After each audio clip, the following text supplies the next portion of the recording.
dead end. How embarrassing. No! After her! Can't... When things get dirty, oh, I get so flustered. Well, a shapely woman came prancing through. Tousled hair, firm buttocks, and, oh, the bosoms. Ooh, is it getting hot in here? Oh, I've got plenty of ideas. Oh, wait. You mean to banish them? I'm such a silly thing. Instinct. Raw, untamed instinct. Drat! Which one could he possibly be?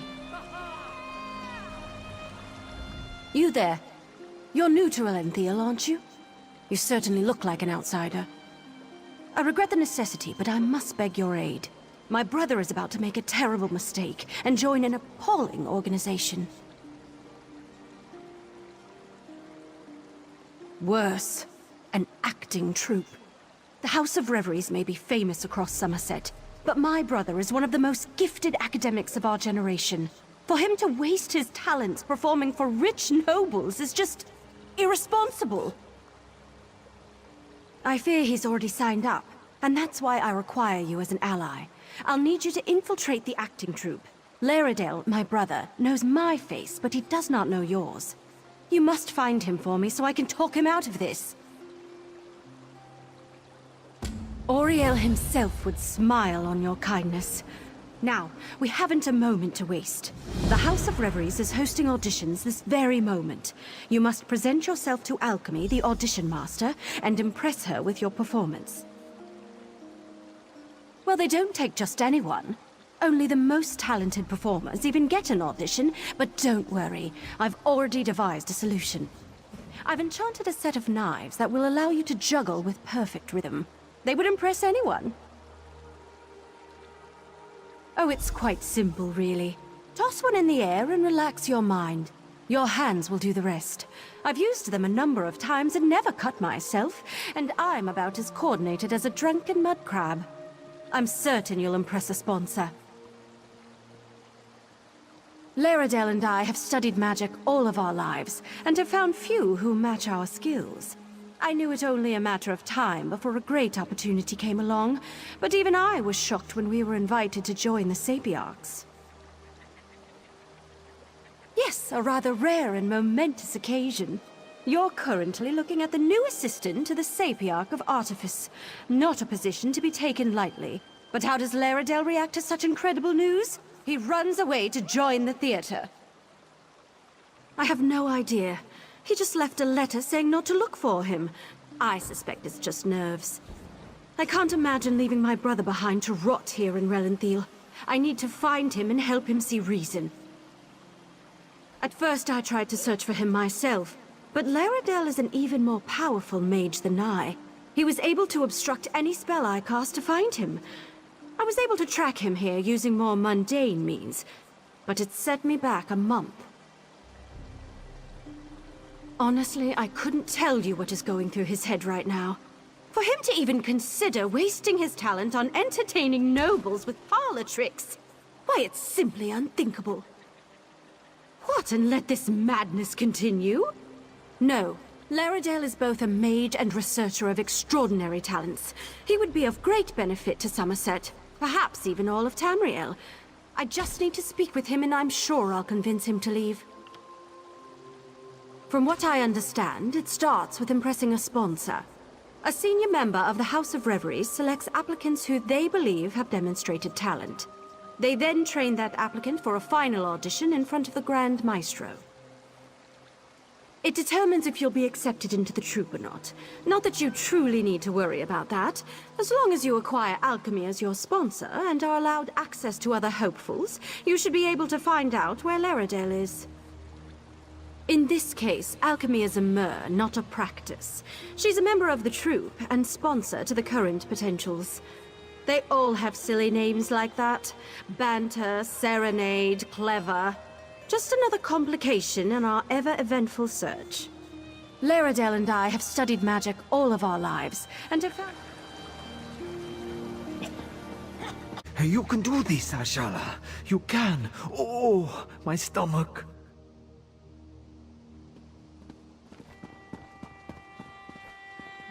Well, I think that's quite enough. Next.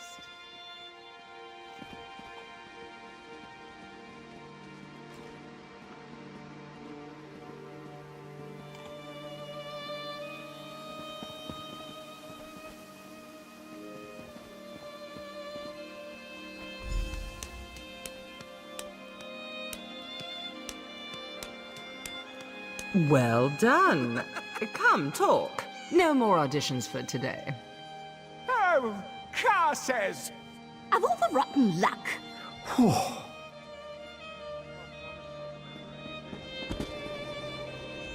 My, you certainly do have a talent for juggling. One might almost say your hands work like magic.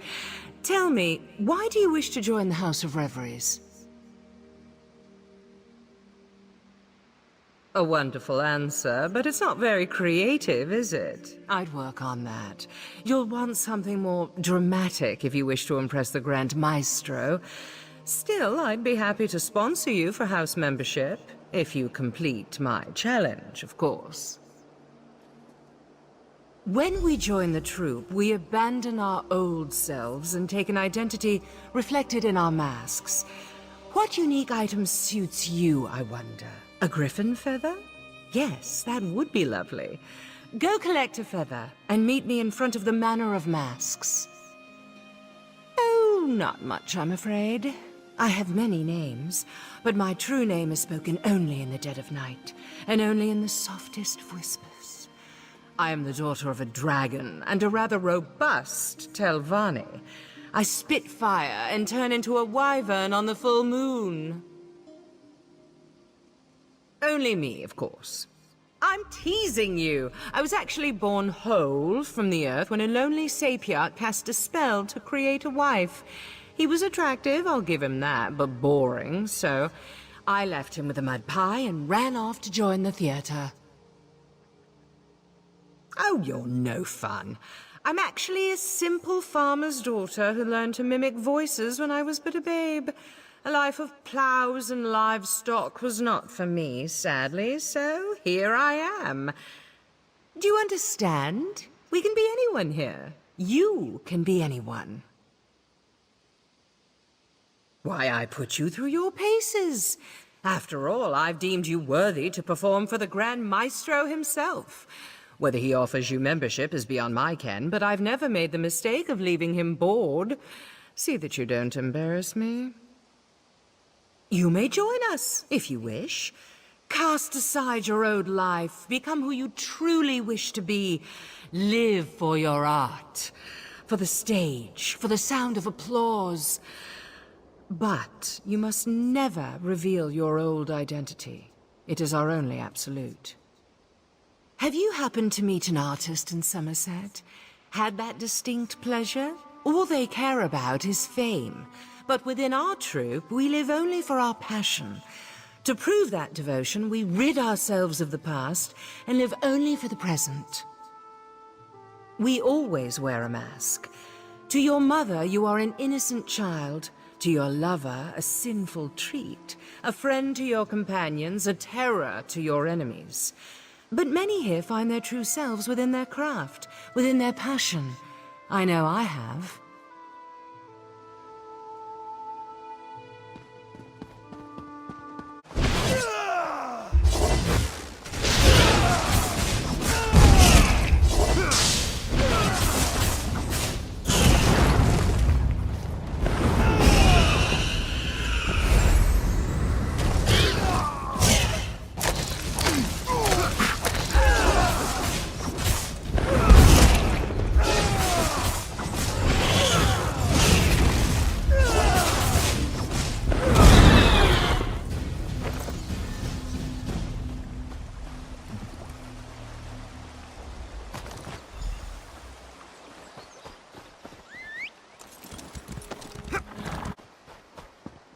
Not one in a million can claim they've slain a Malmer Stormreeve.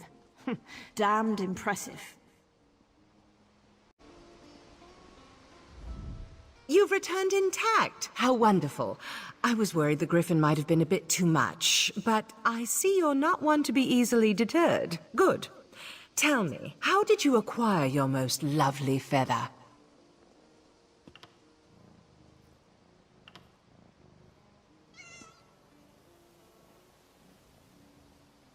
exciting! That's a story worth repeating, I'd say. Dress it up a bit, add a talking frog or two, and you've got yourself a classic tale of subterfuge and adventure. And with this lovely feather, your mask is complete. Now's the time to don your mask and play the game of boasts. Talk with the other three hopefuls, perform together, and then ask each other one question. Your answers must be tales that can wow the crowd, a chance to bond and perfect your act.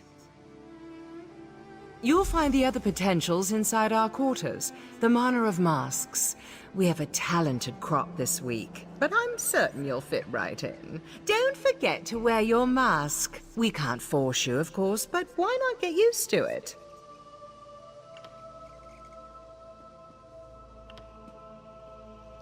Did I? Well, let's see. Have you taken a lover recently? What was their name?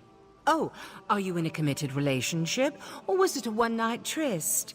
Did you lift them to the heights of ecstasy or leave them unfulfilled and disappointed? It's a question, isn't it? A personal question like yours, a question one stranger should never ask another in polite company. I have sponsored many in my time with the House of Reveries, just as one once sponsored me. Those names are theirs alone.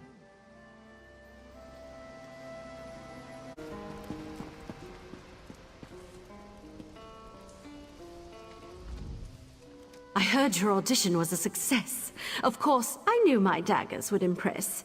Now, you need to mingle with the other potentials and figure out which one is Laredell. No easy task, given this troupe's traditions. As twins, we share a striking resemblance, but all hopefuls wear a mask. Still, I have a suggestion. We were attacked by a griffin when we were little. Laredell pushed me aside to save me and took a wound to his chest. He still has the scar. None come to mind. Say, why don't you take my journal? I've kept numerous notes on my interactions with Laredell, leading up to when he decided to leave for Relenthiel. Perhaps something in there will offer the clues you seek.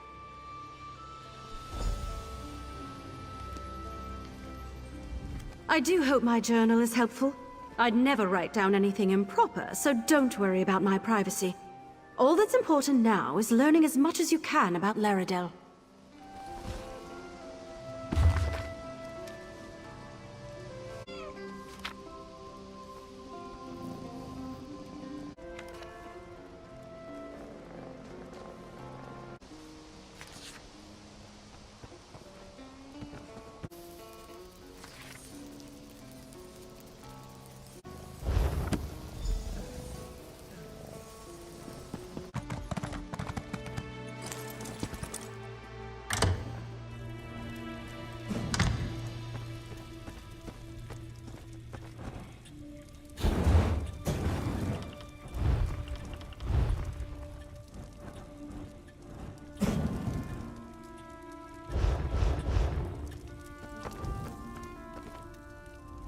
Welcome, fellow hopeful. What's your talent? Ventriloquism? Dancing? Oh, are you one of those illusionists I've heard so much about?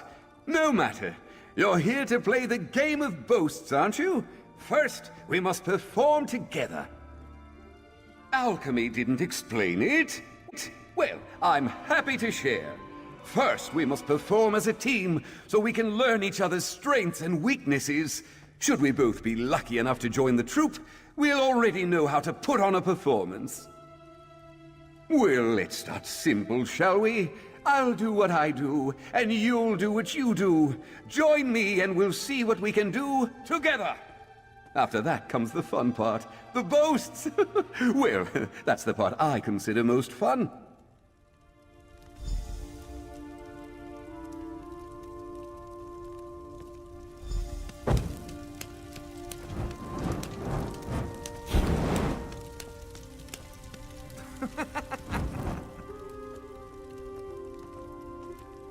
That was impressive. You've got quite the talent for juggling.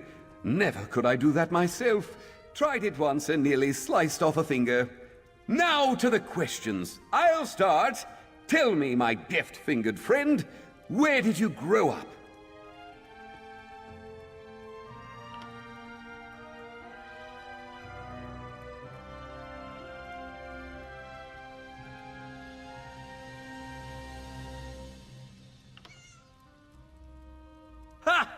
lived in a barrel! I love it! That must have been a spacious barrel, my friend. I imagine you felt like a sardine. All right, go ahead. Ask me anything. Oh, yes, all 6 of them. I grew up with a pack of wolves, you see. Lost my parents to a griffin attack when I was 2, but Mama took me in and taught me to hunt and fetch sticks. We still get together and hunt deer every other week. Hold on, that's 2 questions, isn't it? You only get 1. But here's a truth to match my boast. The House of Reveries is amazing! Performing every day, learning new tricks. Why, I used to have to sneak away every time I wanted to practice. Oh, you know how family is. If your ancestors weren't fire breathers, why would you want to be? Well, I wish you the best in your audition for the Grand Maestro. Here's hoping we both get in. Honestly, nothing would please me more.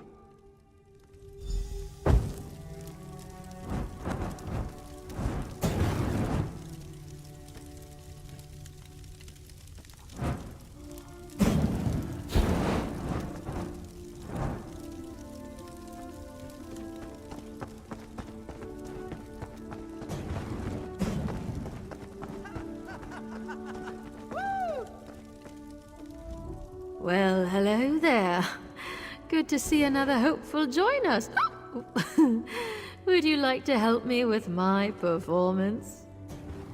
I always get a bit drunk before a performance. Helps loosen up the muscles. You know, swallowing a sword isn't as easy as it looks. There's always the danger it might cut you. A good brew helps my performance and helps me relax. I don't need a juggler. I need an announcer. Someone to sell my act. One thing about swallowing a sword, you can't talk when you do it, which means no one knows how amazing I am. So how about it? Build me up during my act. Just stand at that podium like we're up on stage. Then use your best announcer voice and talk me up to the crowd. Tell them there's no one half so clever as clever, and that they've never seen anyone like me.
You've got a great voice. I almost worry you might have oversold me.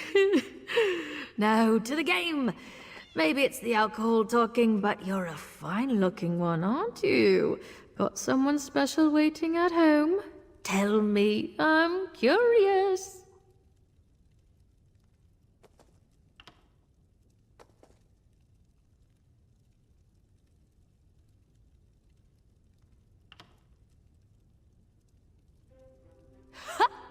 Talk to me again after I'm another hour into my cups.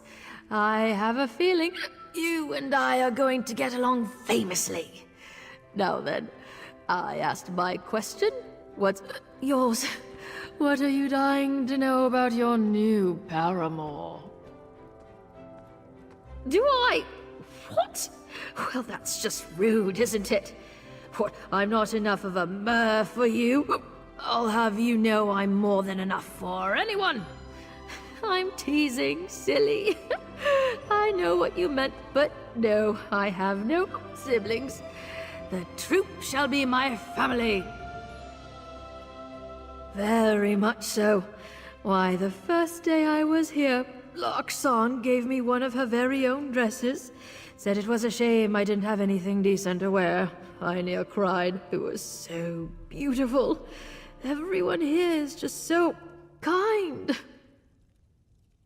Same to you, gorgeous. Oh, I just can't wait until we're all accepted. I heard the ceremony afterward is spectacular. Lots of food, lots of drink. You get to try on all sorts of perfumes and fine clothes. Oh, what an amazing night it shall be.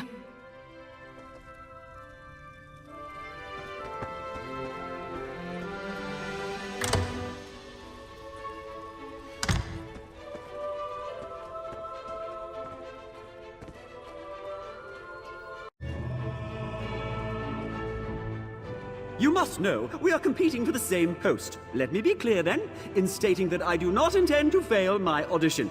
I will join the House of Reveries. It is my destiny. Still, collaboration never hurts. Care to play the game?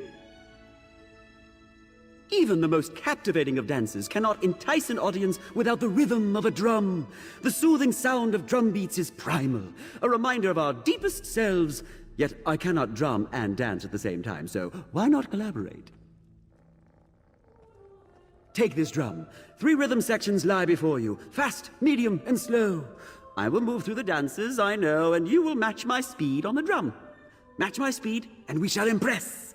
Drum too fast or too slow, and we start over. Let's begin!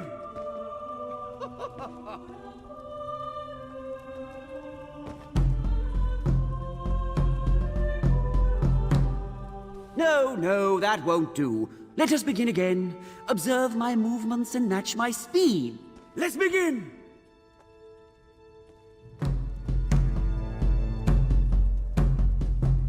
And we transition.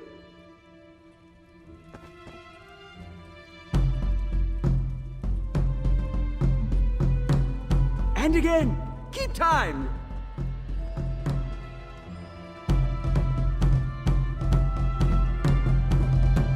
Our performance aligns! Impressive! Come, speak. Your rhythm could use refinement, but I salute your determination. May the best performer join the House of Reveries and become a great name! And now to my question. Who trained you?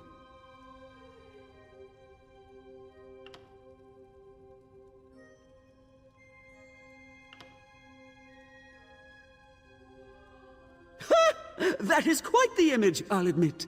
A more amusing tale than I've heard from others, and for that I offer my admiration. Now, what would you know of the greatest dancer on Summerset? What question do you have for me? Aye, 2 siblings, though only one is a sister. Joan and Jode are my twins, and on the nights when the shadow covers the moon, we dance together in the sky above. The thunder you hear on a stormy night, that's us, dancing across the clouds. You think so? I've been practicing my acting skills as well, you know. One never knows what performance he'll have to do next. These days are a far cry from what I was doing. I still have burns from failed fire spells, you know. I'd rather not speak of it. The stage is where I belong, and where I finally am. My past is in the past, and there it shall remain. Thank you for performing with me. Should we both be accepted, I'm glad to know I'll be in fine company.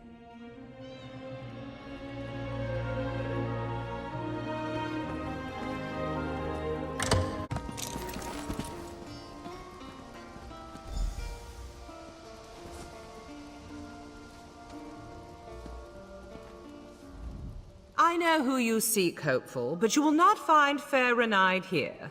She has departed for the moment, which means we can speak freely of your quest to find her brother Laredel. You wish to stop him from joining the House of Reveries. I'm well aware of what she believes. I wonder, though, if either of you have ever considered what Laredel wants. Do you truly wish to force Laredel onto a path he does not wish to walk? Do you believe that best serves the Sapiarchs?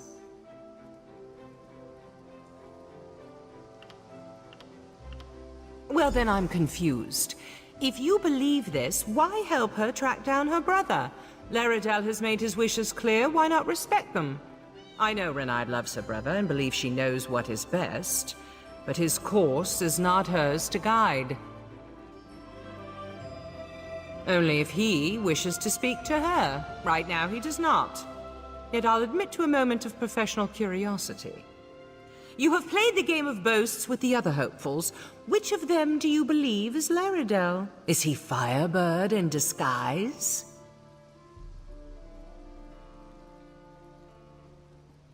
I see. Is it clever, then? Do not be too quick to answer. When you join the House of Reveries, you leave behind all your former identity.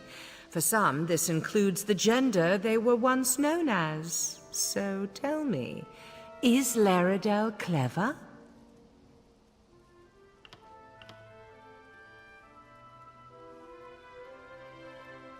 Feathermoth, then? Think carefully of all you know about Laredale, all Renard has told you, and all you have read in her journal. Yes, I am aware of the journal as well. Is Feathermoth the Mer you both seek? Interesting. You know, of course, I cannot divulge the name of any member of the House of Reveries, hopeful or no. To reveal their identity is grounds for expulsion. Laredale chose his own path. You must ask Renard to abandon her search. Then tell her this truth, as it was told to me. Laredale has always envied her talent with magic. That envy is why he left, and why he wishes never to see her again. The truth is harsh, but it is my hope it will free Renard to follow her dreams. Thank you. Now, if you'll excuse me, the Grand Maestro is gathering our hopefuls in the amphitheater for their final audition. I would prefer you not attend. We have played our game, but there is no place here for a juggler using magic daggers.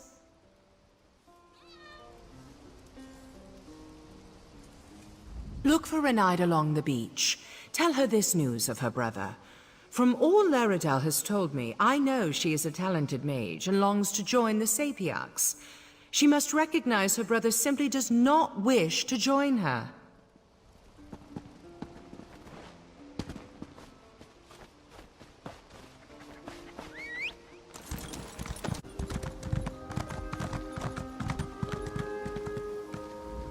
Oh, hello. Sorry for wandering away. I've been so worried about finding my brother, I thought I'd take a moment to just breathe. I always find the sea so calming. How goes your search? Were you able to discover which of the hopefuls is Laredale? Oh, drat. I was hoping she wouldn't discover you. She's a mage, you know. We recognize our own, and magic comes off her in waves powerful enough that even a blind novice would notice. Well, what did she say? But that's ridiculous! Laredale and I, we've always been together. The only time we were apart were the 3 minutes between when I was born and he was. No, that's ludicrous. Laredale never envied me. He was better than me. Alchemy is lying to you. Absolutely not. Can you imagine one of the top mages of our generation doing parlor tricks for wine-gobbling nobles? It would be a crime against Summerset. No, we must bring him to his senses. Tell me, what name has he taken here? Thank you, I suppose. It's now clear Laredale has lost his way. He has truly lost himself in this fantasy of becoming a thespian. No matter. We shall solve this at the final audition. Once I reveal Laredale with magic, he'll have to leave with me. This is bigger than desires, and joining the Sapiarchs isn't just my dream. It was once Laredale's too. We both longed to study magic with the best in Summerset, and he's just forgotten. As his sister, as one who loves him, I must remind him. Yes, once his identity is revealed to all, the House of Reveries cannot allow him to join. That is their requirement, is it not? To keep their identity secret? Once the spell they've cast on him is broken, I'm certain Laredale will leave with me.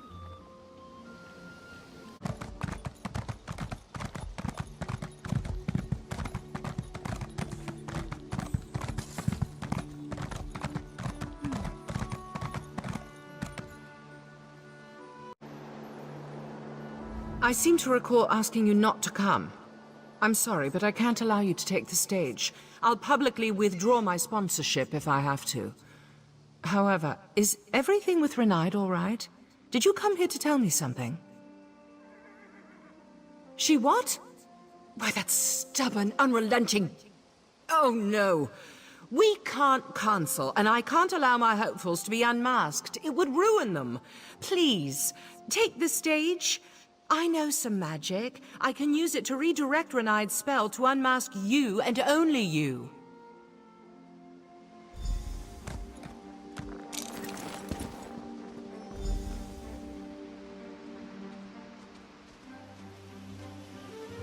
May the audition begin.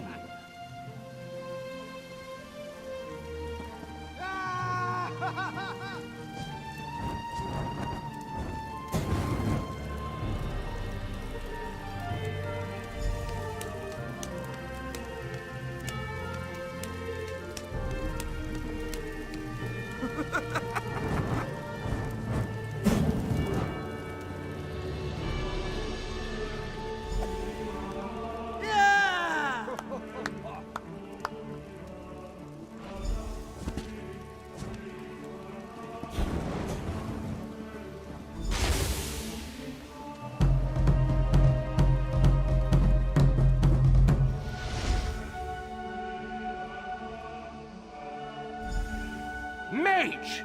You dare unmask our hopefuls? Simply unforgivable.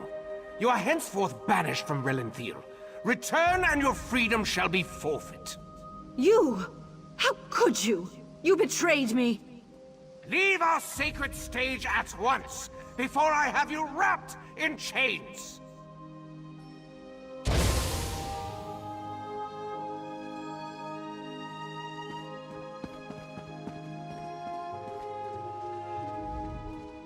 Lorcan's bits! Did that drab-looking mage really just try to unmask me? Oh, the nerve!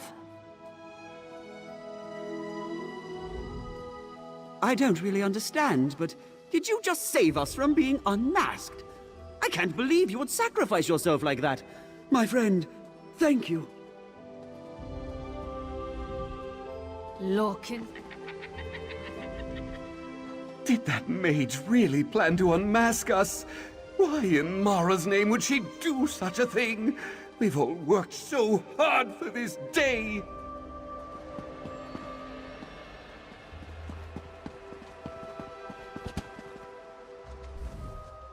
How fortunate that you were the only one caught in that mage's spell. I suspect there's more to this tale than meets the eye.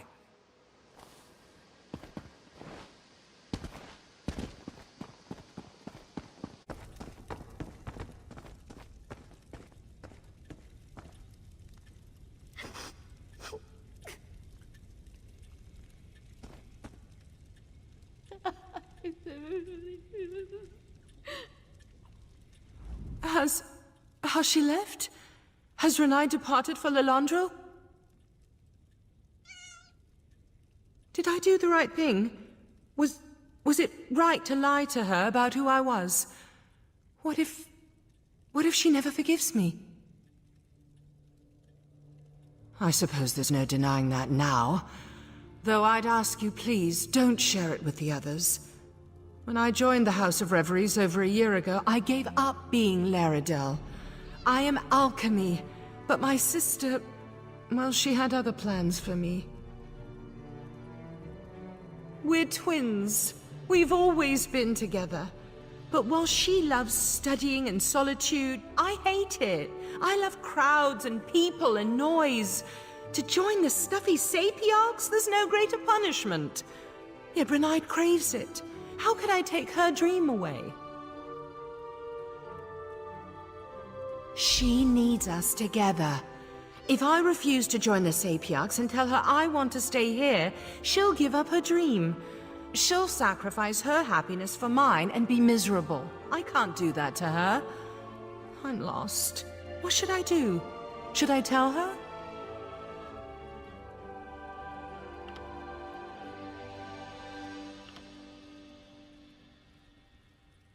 Will she?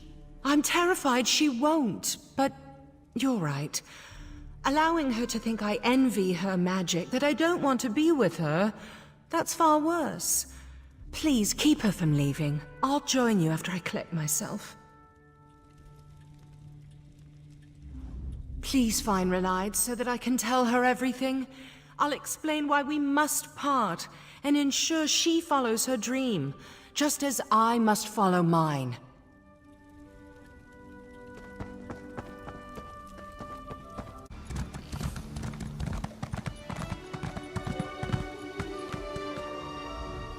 Come to gloat over my misfortune? Or does alchemy simply want to make sure I leave town? No matter. Neither of you need worry about me any longer. My brother wants nothing to do with me, and I'll respect that. I depart for Lilandril today. Why now, after everything? Fine. I'll listen, if only to give her a piece of my mind for keeping my brother from me. If Laredale is truly set upon joining the House of Reveries, he should have told me instead of running away. I deserve a goodbye. I don't understand any of this, but I do know you involved yourself in a matter that you had no need to. And I suppose you were trying to help. That deserves some recompense. Take this for your efforts. I won't trouble you again. Renide, wait! We must speak. If you wish to speak on Laredale's behalf, speak. I have no time for games. I must apologize, Renide. I wasn't honest with you. Laredale never envied your ability with magic. He feared you wouldn't join the Sapiarchs if he insisted on remaining here. How can I believe a word you say? If Laredale truly believed that, he would speak to me himself. I am speaking with you, Rinny. Laredale? But how? I've been a member for over a year now, and I should never have lied to you. I feared... Well, what I feared doesn't matter anymore. I'm going to tell you the truth, all of it. You had best do so at once, little brother. Little sister? If this is truly what you wanted, why not just tell me? All I want is for you to be happy. Then perhaps we can both be happy now, even if we must be apart. But first, let us sit by the sea. I feel like there's much for us to talk about. I must talk with my sister, but feel free to visit me in the Manor of Masks. I'd love to have a chat any time.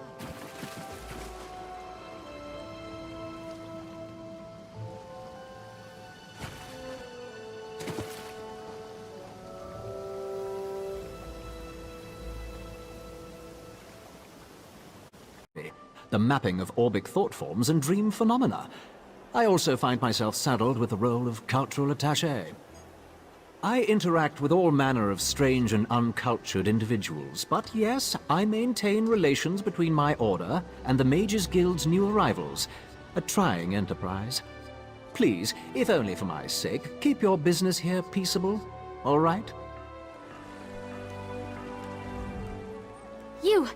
You're a member of the Mages Guild, aren't you?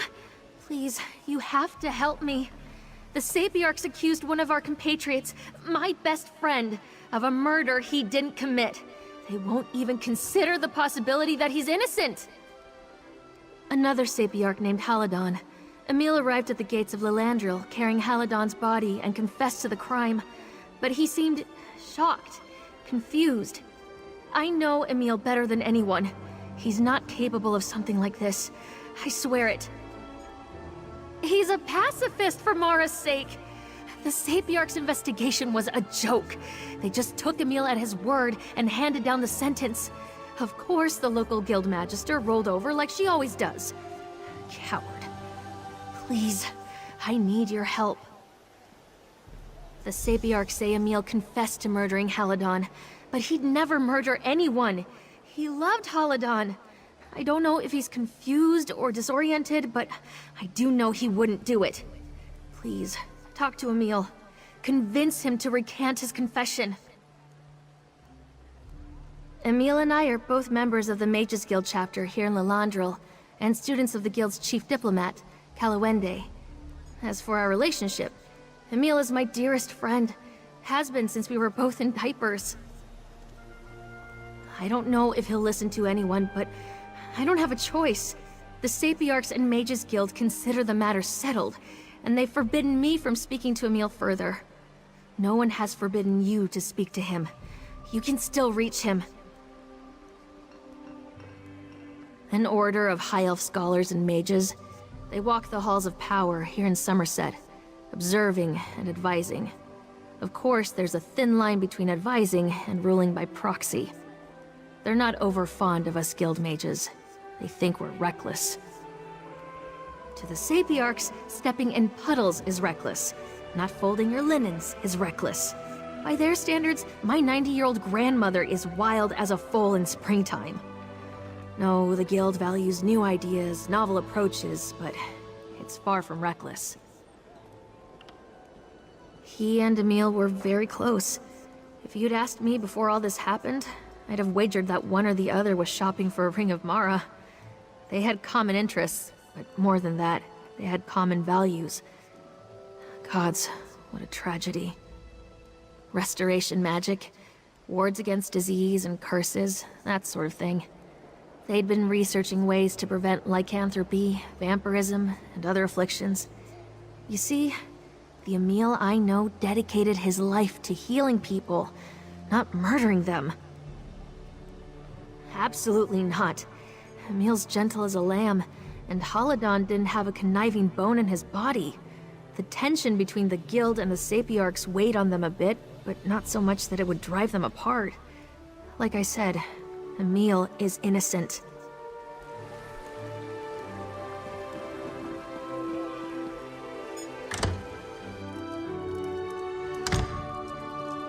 There's an urgent task for you.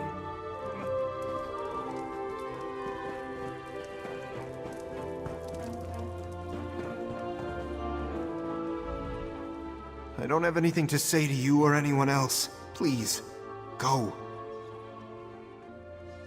Yes.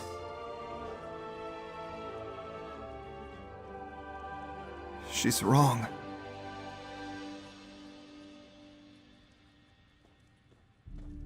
What? No, no! They already did an investigation.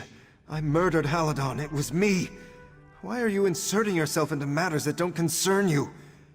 I murdered a Sapiarch. I accept responsibility and my punishment. Go away. I don't want your help.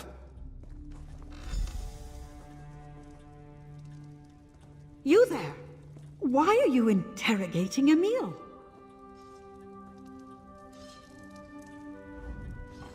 I don't want your help. I don't need it. Go away. Leave this matter to the authorities.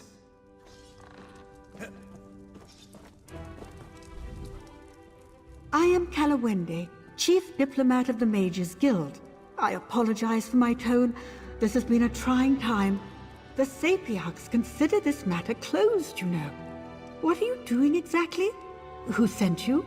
Our interests may align. Vivine, look, I've uncovered something odd as well. The Sapiarchs have made it very difficult for me to intervene directly. Perhaps you can help. Emil met a shady merchant named Galador prior to the murder. That's very out of character for him. That's what I came here to find out. But it seems Emil doesn't want to talk. Galador has deep connections to Lilandril's smugglers and thieves. If you learn what Emil purchased from Galador, we might gain some insight into Haladon's murder. Galador stores his business ledger in one of the inn's larger suites.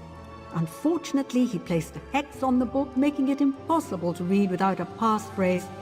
If you discover the passphrase, you should be able to learn what Emil purchased. My contacts tell me that Galador left the city on business. Goodness knows what time. No one will accost you while you investigate. Just be careful. It cannot become known the Mages Guild is investigating this matter after the Sapiarchs forbid it. She is tenacious. She often volunteers to help others. You won't find a more zealous advocate for the Mages Guild's goals and mission.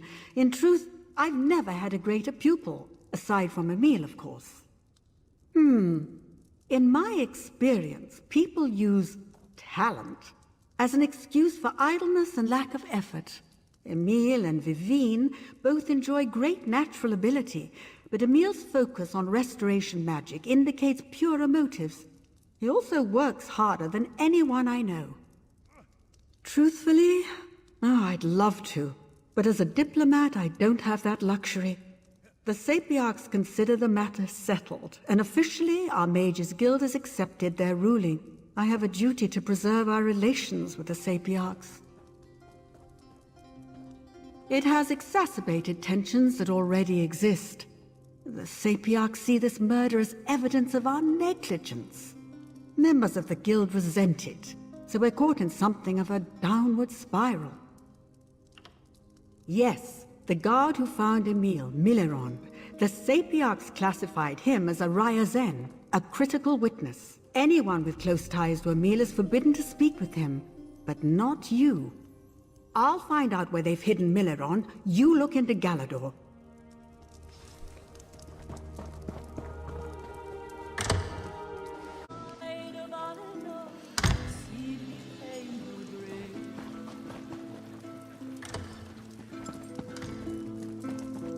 Clouds they gathered overhead, ripping sail from mast.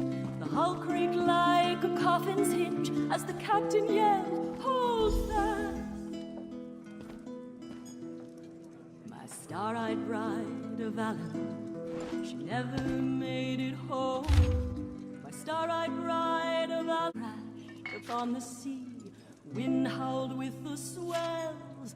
I strained to reach her glistening hand, but into the depths she fell.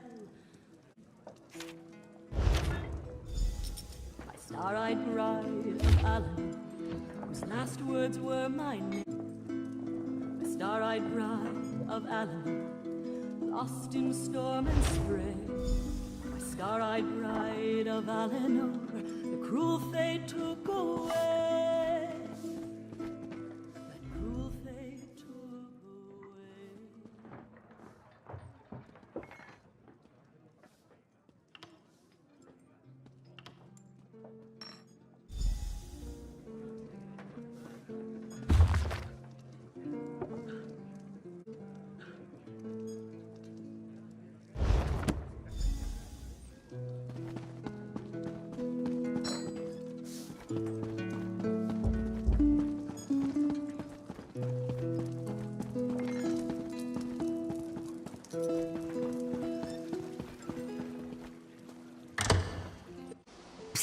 Over here.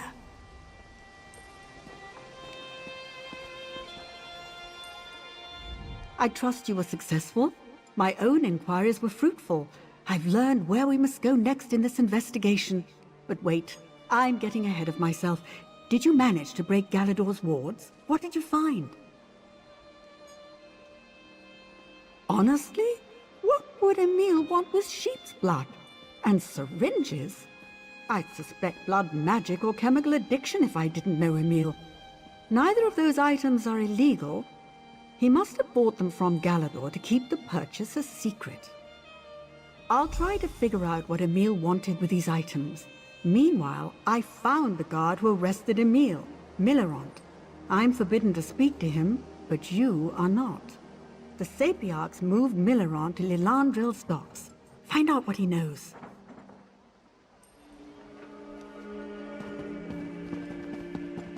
What is it?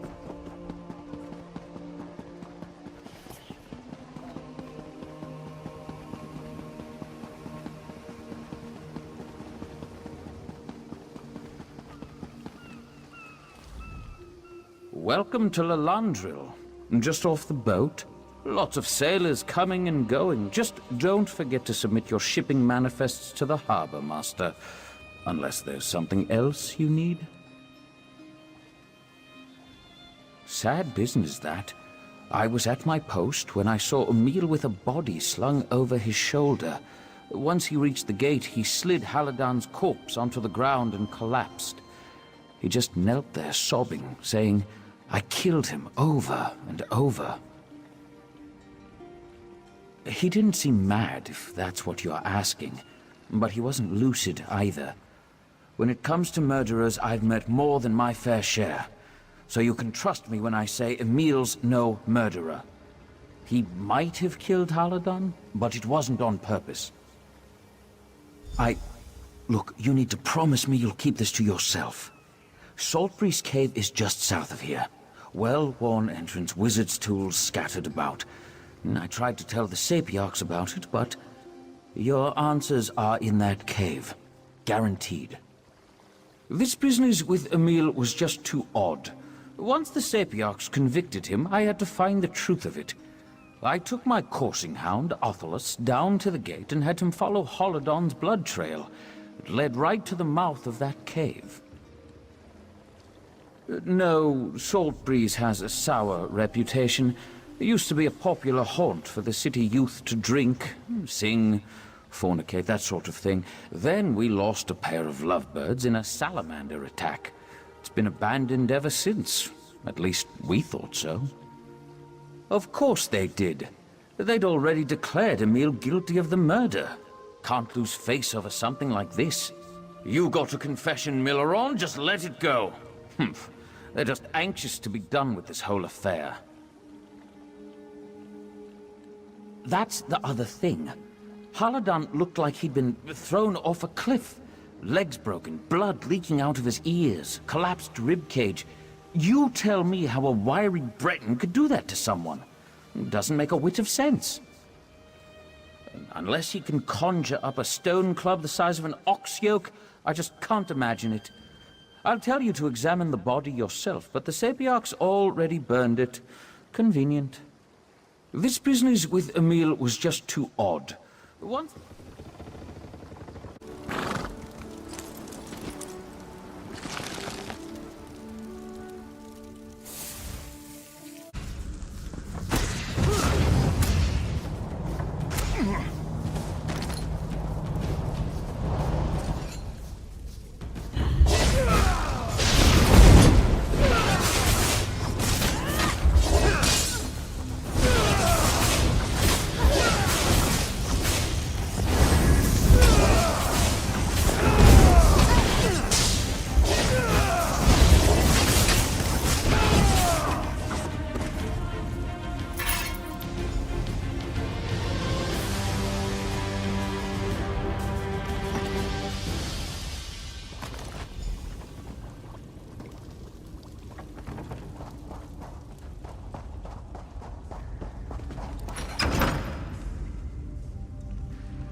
Who's there?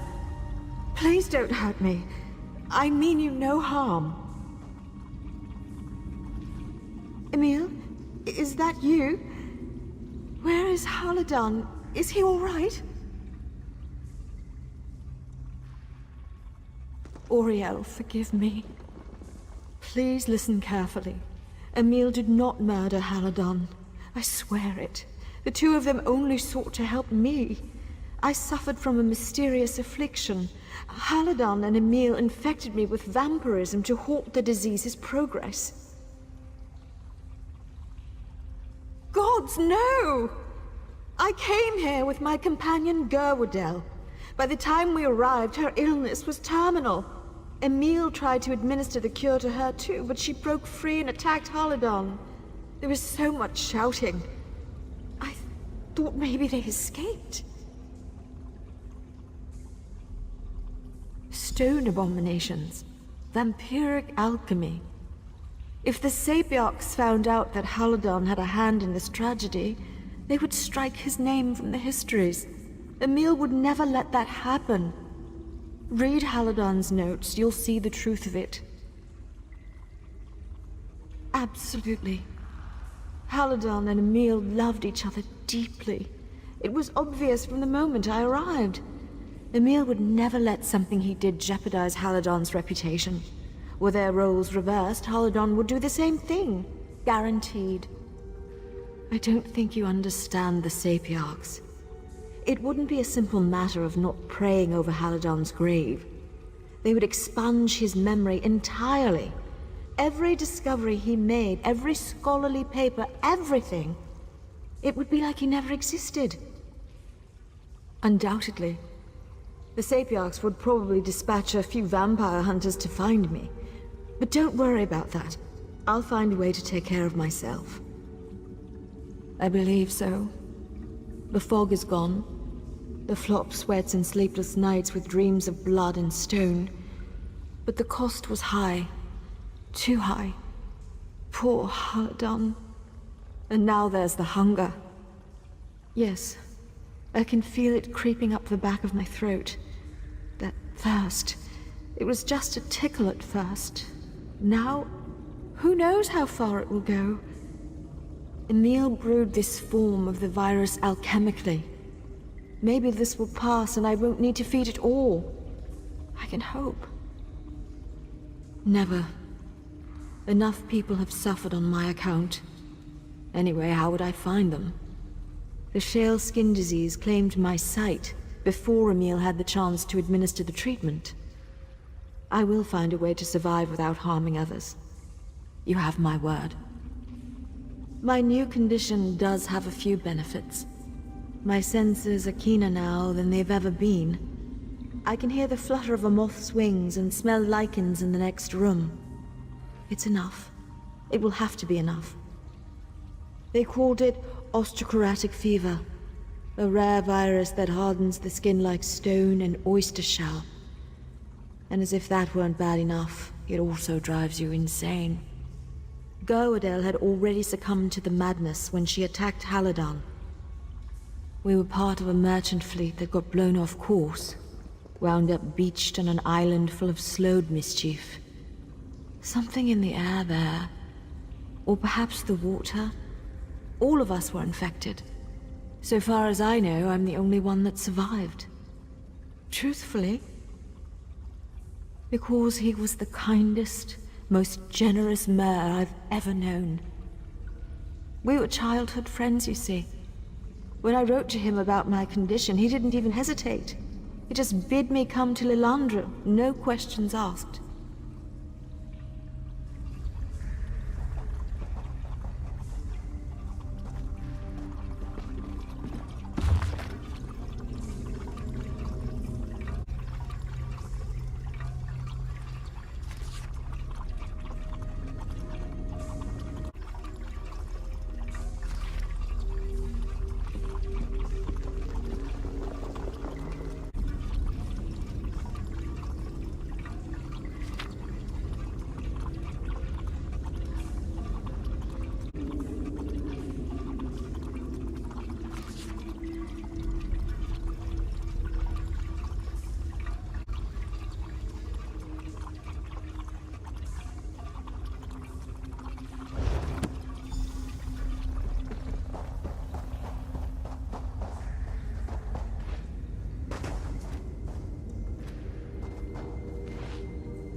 Hurry to Lilandra, prove Emil's innocence. I'll find my way. Somehow. Emil will try to talk you out of revealing Haladon's plan to the Sapiarchs. He knows it would tarnish Haladon's legacy, and I know he wants to protect me. Don't listen. I can protect myself. Save Emil. That's what Haladon would want.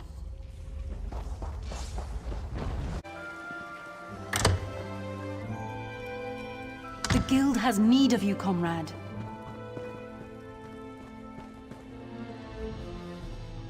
You're back. Did you find any evidence that might exonerate Emil? You must have found something.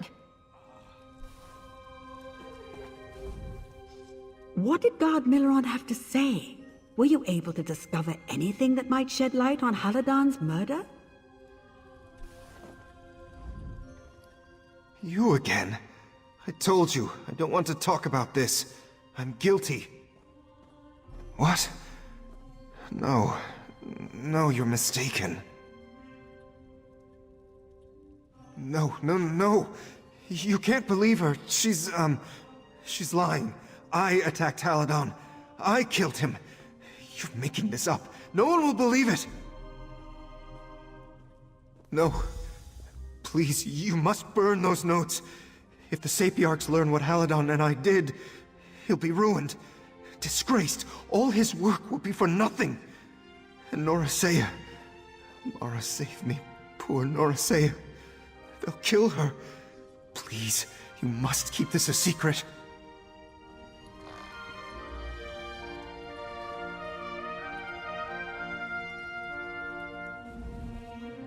Poor Emil. He meant well. But these are shocking revelations. I never thought he'd be so reckless. Creating a potion to deliberately infect someone with vampirism? By the eight. If this gets out, the Sapiarchs may never trust us again. I care for Emil, but I have a whole guild to consider. We've brought many outsiders to Summerset, and our relations here are tenuous at best. Even if Emil didn't murder Haladon, creating a potion this hazardous is still grounds for exile. I spoke to Sapiarch Saratarel. If Emil makes a full confession, the Sapiarchs will let us handle the details of his imprisonment. I've arranged for Emil to return to Stormhaven. A familiar setting, sympathetic guards. It's the best I can do. No, but then there are many forms of freedom. Wouldn't you agree? Emil will have access to our vast library and ample opportunity to write and publish. He can still play a vital role in the advancement of the arcane arts. You have my word. By Magnus, if what you say is true, Emil's innocent. You seem hesitant. Don't get bogged down in the details of his experiments. The important thing is that he didn't murder Haladon. You have to take this to the Sapiarchs. She's a vampire. I grew up in Shornhelm, and I know how dangerous they are. They drink people's blood for Mara's sake. Look, I pity Norasea, but we can't destroy Emil's life over one bad decision. Setting a vampire free is reckless. You know that. Haladon's dead, and if he truly loved Emil, he would gladly suffer humiliation to keep his beloved out of prison. You know that. As for the Guild endures. We'll be fine. Just do the right thing.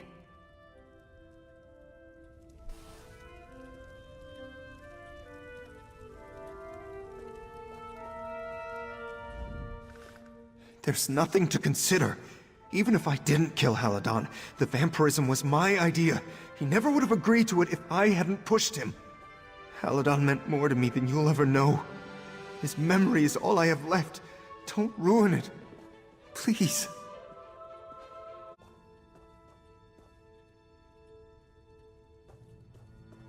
Oh, Mara bless you. Losing Haladon was awful. I still see his bloody face with my waking eyes. The only thing keeping me sane is the knowledge that I might spare his reputation and the friend he dearly loved. Thank you for this kindness.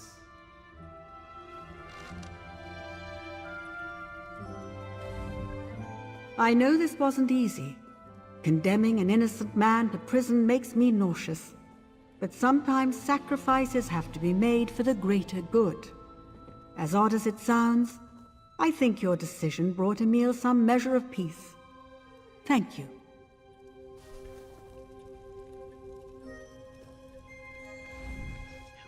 How can you condemn an innocent man to prison? He's obviously out of his mind with grief. I'd find a way to exonerate him myself if I thought anyone would listen. Damn your eyes! And the Sapiarchs!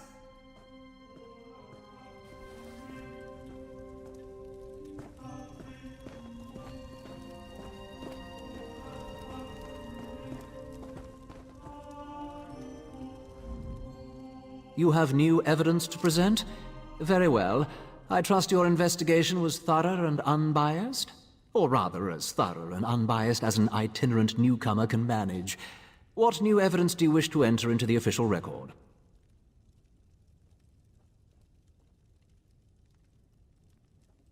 Well, that is a surprise. As farcical as your investigation might have been, I appreciate your willingness to side with the facts. It does much to restore my opinion of the Mages Guild in Lilandril. I've already spoken with the Guild diplomat, Kalawende. We resolved to send Emil back to Stormhaven. Leaving a Breton to rattle around in a high elf prison would reflect poorly on all of us. Better to imprison him among his own kind. Mercifully, yes. The Mages Guild promised to imprison Emil for the rest of his brief Breton life. I have no reason to doubt their sincerity, given your honesty today. Let us put this matter behind us. The Guild and the Sapiarchs must move forward.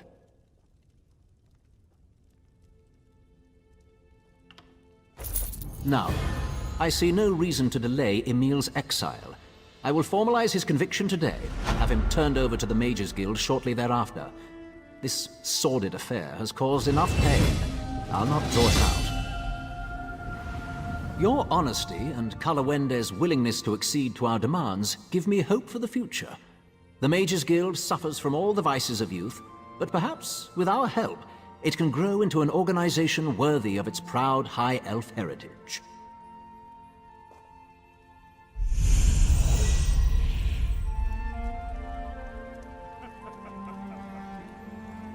An examiner's quorum needs 3 members. You both know this. Not this again.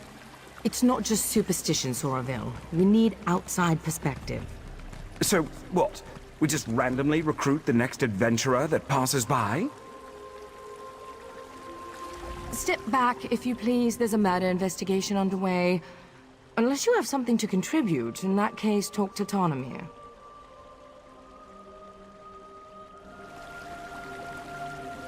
And just like that, Oriel provides. Greetings, Caraval. I am Chief Juris Reeve Tarnamir of the Divine Prosecution. Or at least I was, in the long ago. I know this is unorthodox, but perhaps you'd be interested in helping us. As you can see, a murder took place here. My protégés, Lorne and Soraville, came to investigate, but I fear they may lack perspective. The particulars of this murder... Forgive me, I'm getting ahead of myself. They need fresh eyes. Yours, I believe. You would take on the duties of the Adminan, the listening eye. An auspicious role. The Adminan serves as the fulcrum, balancing competing theories. They also collect evidence, interview suspects and the like. What do you say? I thank the Divines that you've agreed to help. This murder weighs heavy on all of us. The victim, Alamorian, was not well liked. Many locals may lift a glass to his passing. But the assassin, the Ghost of the Green, that's altogether different. Better to ask Lorne about it. Capturing the ghost was her obsession for a time. The fact that he's returned does not sit well with her. I can say no more. I don't want to prejudice your impressions. The Adminan should bring a fresh perspective. They're the most gifted investigators I've ever trained. Soraville has keen eyes and solid instincts when it comes to reading people. Good at finding pressure points, you know? As for Lorne, she has a mind like a dwarven puzzle box. For Lorne, logic is an art. She's clinical in her sensibilities, precise. Many of us have come to rely on magical inquiry to solve crimes. She relies on her wits and intuition instead. Of course, this case presents unique challenges. Lorne and Soraville drifted apart shortly after they caught the original Ghost of the Green. It's a complicated matter, and not my story to tell. Suffice it to say, this case cuts deep, and Lorne seems distracted. I hope you can help her keep her wits. As I said, was the Chief Inquisitor for the Divine Prosecution's Hindelatus Wing, the division charged with solving adoctrinal crimes. Forgive me, it's a mouthful for newcomers, I know. I retired here to Russefeld a few decades ago. Well, I own the land, so in some ways I have even greater authority than I did as Chief Inquisitor. I still enjoy a bit of clout, too. Real leadership doesn't rely on titles, Kerem. Not a popular opinion here in Summerset, but true nonetheless. Ha! Fair, I suppose. I may be retired, but I've spent the better part of 3 centuries examining crime scenes and interrogating criminals. When it comes to reading people, I am more than proficient. Well, you're the right person for the job right now. Time and circumstances, my friend. Time and circumstances. I know you won't let us down.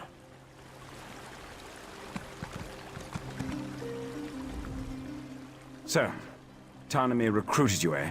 Well, I suppose we'll just have to make the best of it. Follow our instructions and we'll get along fine. You might even learn a thing or two. There was a time when I could tell you practically everything. We worked together for years, but, well, not every partnership is eternal. Just know that she's brilliant. The most proficient investigator in Summerset, truth be told. I am a Revelator Naganwe, a Death Seer. I use magic to solve murders. It's one of the essential roles in an investigative quorum. Of course, magic often falls short. When my fellow Revelators and I can't conjure up a suspect, we turn to Lorne. She prefers wit to mysticism. All High Elves possess near-perfect memory, but Lorne puts us all to shame. She can recall tiny details in an instant and finds patterns even quicker. It's too bad, if you ask me. We all have things we'd rather forget. So you'll be joining us. Good. Call me Lorne. No need for flowery titles. We Altmer have too many names already. I'm glad you're here. Outsiders often make the best adminins. A fresh pair of eyes will be essential here. More essential than usual. It's a long and depressing story. One I'm not keen to recount. For now, just know that whoever murdered Halimorian took great pains to make it look like the work of the Ghost of the Green. A killer that Soraville and I apprehended decades ago. The Ghost always left a signature to let us know it was him. He killed each victim with a single wood elf arrow to the heart, then laid a fern over the body. The fern is here, but the shot was sloppy, and the arrow is of high elven make. It's odd. I need to examine the body in more detail. Can you do a sweep of the vineyard? If you find anything, blow this whistle. It also might be worth questioning people in town. They'll be more forthcoming with an outsider.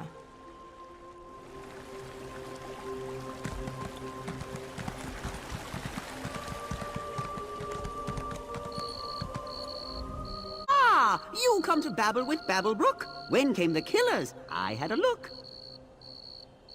Babblebrook knows what Babblebrook sings. Why can't you make sense of things? A ghost did bring the vintner's end, but even wraiths can have a friend. Don't you see? Death comes in twos. Friends and killers both win and lose. Killers and killed are two. It's true. So near, the source of fear. But Babblebrook babbles too long, it seems. Best make haste, or we'll hear more screams.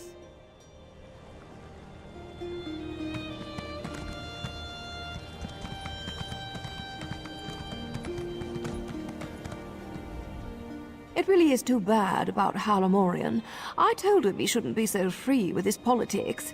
It's a different climate now, after all. You have to watch what you say around people. On the upside, it's good to be rid of a rival vintner. Oh, darling, you're a bit late to the party if that's why you're here. I already submitted my statement to the Revelators, and my alibi is thrice confirmed. To be honest, the only reason I'm still here is to find one of my servant girls. Yes, a charming young wood elf named Farrell. I only recently brought her on. She used to work for the late Halimorian, but there was some kind of incident. I don't know the details. According to my other servant girl, she often came back here to visit the friends she left behind. She'd attend Bosmer suppers, midday revels in the grape fields, that sort of thing. I encourage my girls to take time for themselves, within reason. Aren't you a cherry blossom? That would be lovely.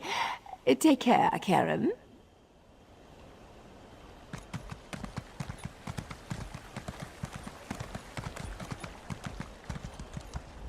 What do you want? The Revelators already questioned me and cut me loose. I just want to be here if something exciting happens. You don't? The Ghost of the Green has returned. Zen's avenging champion. Of course it's exciting. These Longlegs thought they executed him years ago, but now he's back, ready to dole out Deepwood justice. New around here, eh? Halimorian was a sap-ass dandy, slapping wood elves with one hand and groping them with the other. The Ghost of the Green just did what the prosecution wouldn't. Good riddance. Murdered? No, executed. Executed by a righteous hand. Just have a look around, outsider. I'll bet my horns you'll find evidence of misdeeds. This was a long time coming. Hopefully it put these other long-legged prigs on notice.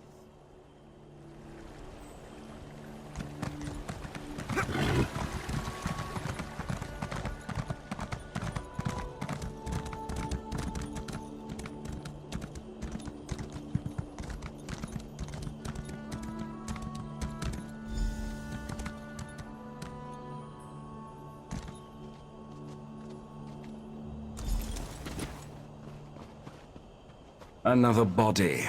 Delightful. Oh dear. Blood on her hands and blouse. But no slashing wounds. This doesn't fit the pattern. The ghost always kills with a bow. This was spur of the moment. Unexpected. Maybe she fought back. Why do you insist on puzzling these things over like an femme? You know the death memory ritual. It's a simple... Enough, Soraville. You know that's forbidden. Admonin, look around and see if you can find the source of this blood.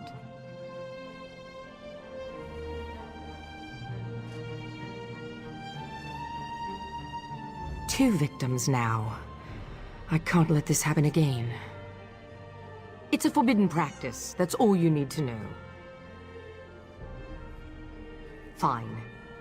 It's a controversial ritual we used to employ during investigations. A sufficiently powerful mage can summon up visions of murders using necromancy on the victims. It's a powerful tool, but evidence suggests it may harm the subject's soul. If too little time has passed, the spirit may become disoriented. Reliving their final moments could trap their consciousness in a recursive loop, trapping him in that moment for... well, no one knows how long. We don't know all the specifics. Yes, exactly. And with good reason. Soraville would do well to remember that. Go have a look around. I doubt you'll find anything, but there's no harm in trying.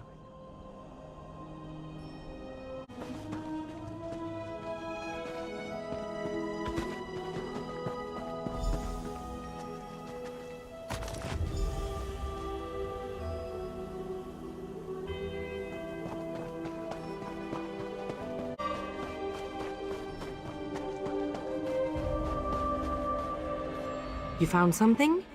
So did I. It looks like Fariel was strangled, not stabbed. This blood must be the attacker's. A sickle? Blood on the blade. She must have used it to defend herself. Then the attacker hid it. This blood could be the key. I intend to, yes. I'm a fair hand at alchemy. You'd be surprised how useful it can be in my line of work. I've caught more killers with flasks and alembics than I have with any sword. My husband used to say Sorry. I suppose it's past time I told you. The ghost murdered 17 people before we caught him. His last victim was my husband. Soraville's wife committed suicide when she heard the news. They were having an affair, you see. It was a difficult time. It's fine, I just... Now you see why we needed a neutral party. Enough. Let's get back on task. I'd like you to search Halamorian's villa. It's just southwest of here. He was unpopular. If we can find out why, we might be able to establish motive.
Sorry, I don't mean to be checking up on you.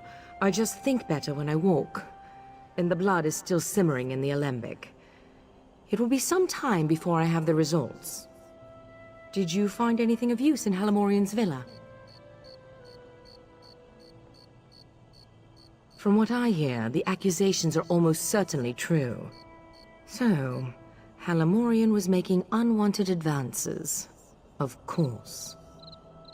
The original ghost murder spree started with a high elf farmer who took liberties with his Bosmer laborers. We never published the details of that investigation. It can't be a coincidence. This new ghost must be someone in the know. Someone close. None that I'm keen to share, not yet anyway. For now, let's go with what we know. The Wood Elves have motive. Soraville went down to the cottage east of here to look around. Meet him there, and see if you can shake anything loose. I have to think.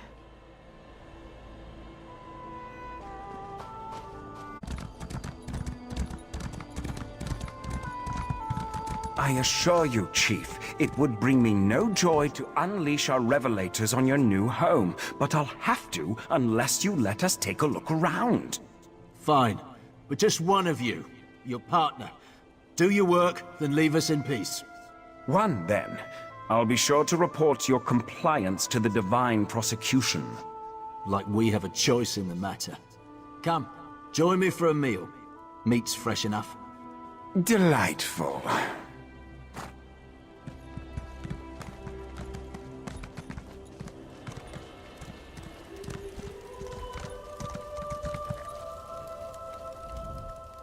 I suppose I'll stay here to break bread with the Chief while you have a look around.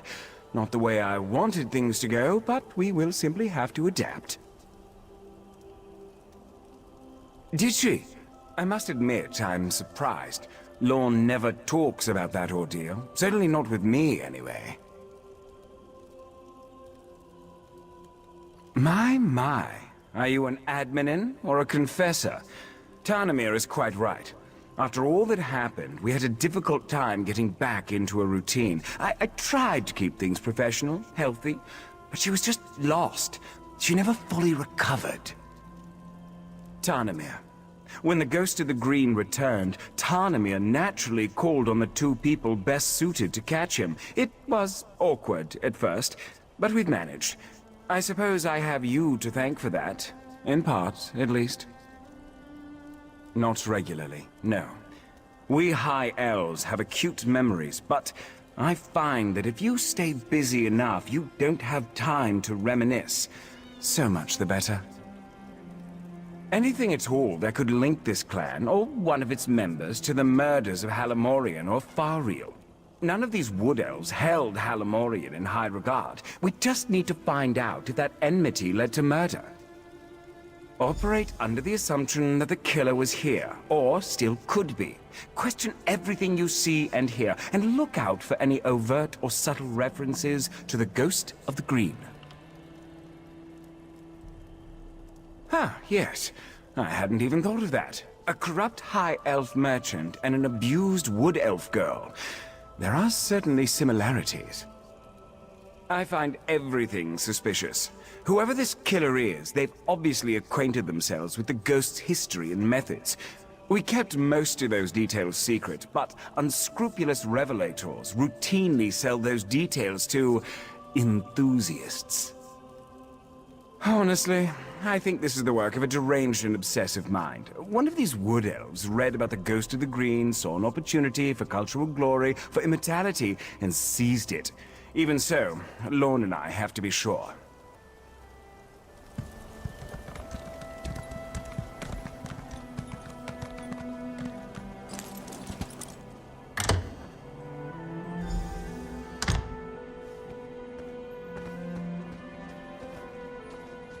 Who are you? Are you with the Divine Prosecution? My husband warned me you might come poking round. Halamorian hated us. He abused our children and tried to drive us off. Of course the High Elves would suspect us. And our son Kellan, he... Never mind, please just go. We don't want any trouble. We just want to live here in peace.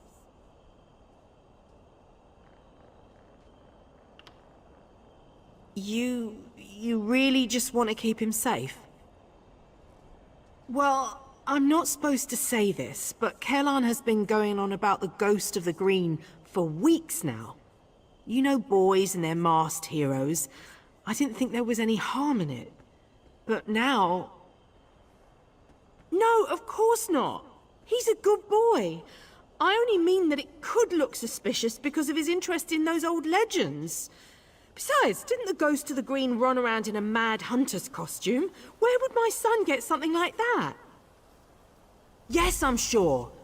Look, you're free to look around. Just try to... We're simple men, we don't have much.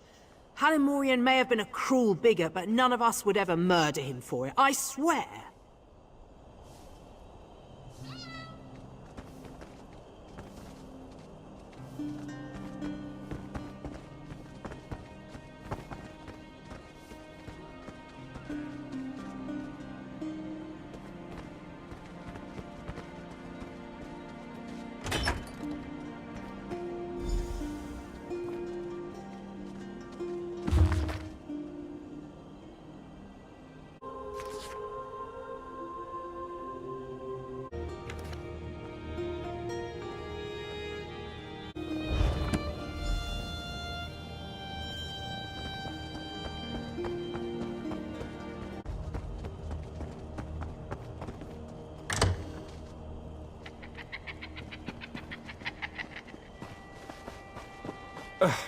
Bosmer cuisine is truly revolting.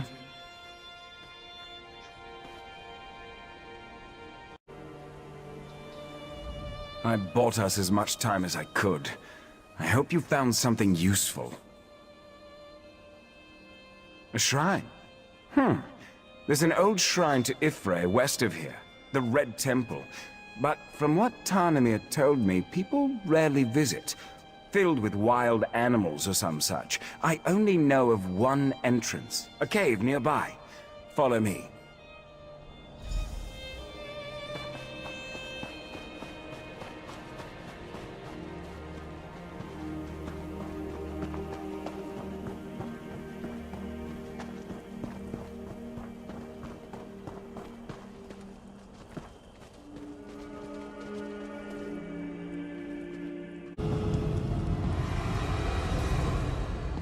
We should split up.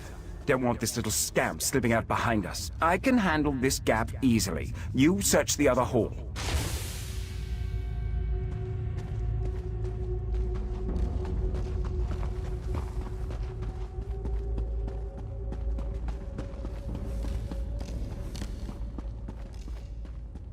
No, wait!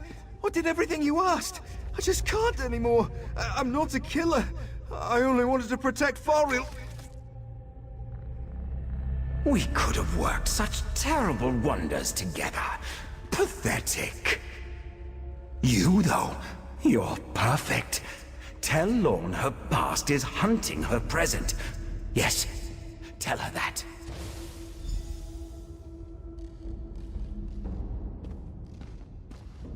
What? What's happening? Am I... The ghost recruited me. Said he needed me. He gave me the costume. Told me to kill as he would. Halamorian hated us. Was going to kill us. I know it. After what he did to Fariel. Fariel is dead. Oh, Divines. You've cursed me, haven't you? I only shot Halamorian, I swear it. Fariel was so kind. I wanted Halamorian to pay. I thought the Ghost of the Green was a hero. I wanted people to see me that way. Never saw his face. He never said his name. I didn't need to know. I'd read the stories. I believed in him and he saw something in me. I never... Mother... I'm sorry.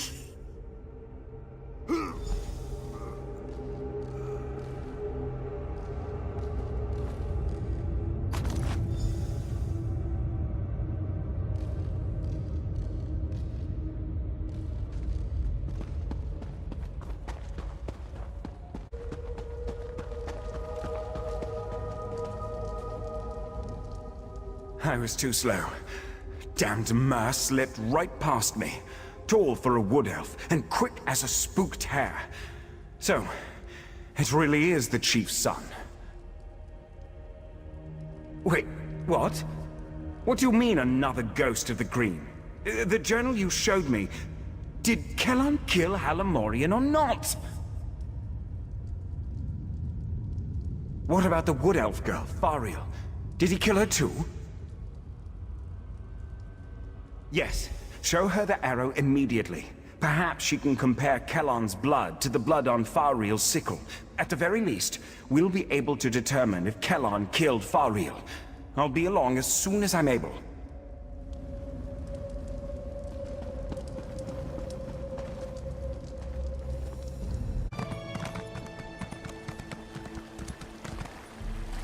You're back, and not a moment too soon. Do you have something for me?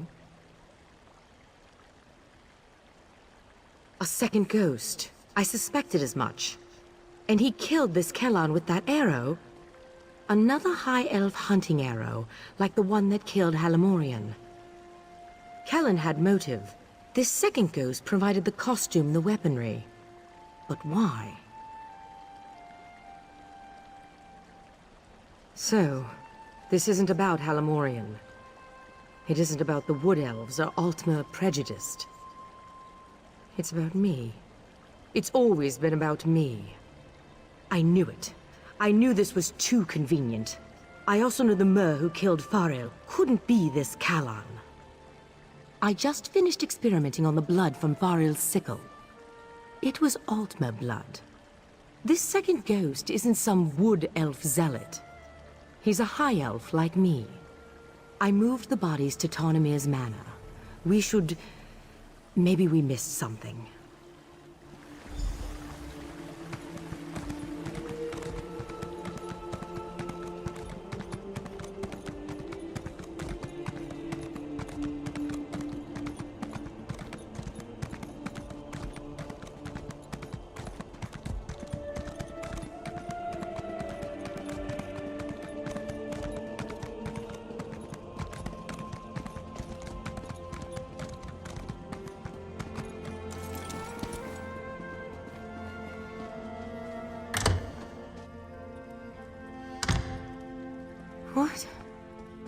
This place has been...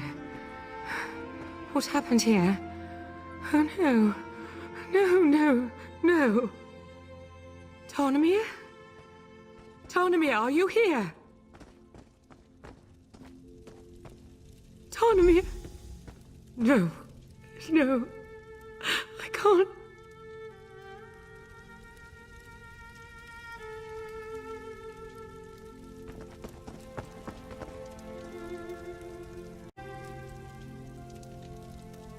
You found something?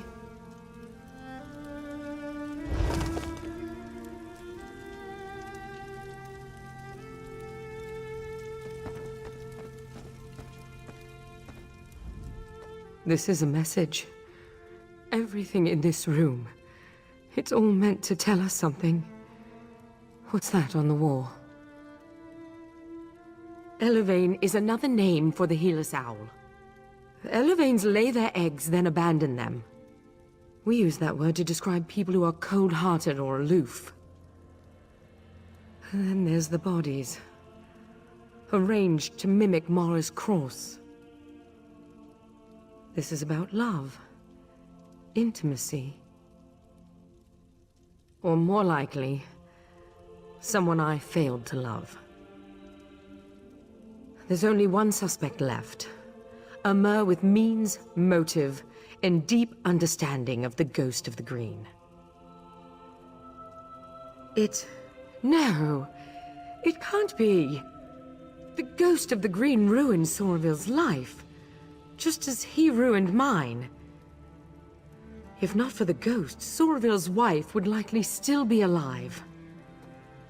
I have to know. I'm sorry for what you're about to see. Auriel, forgive me.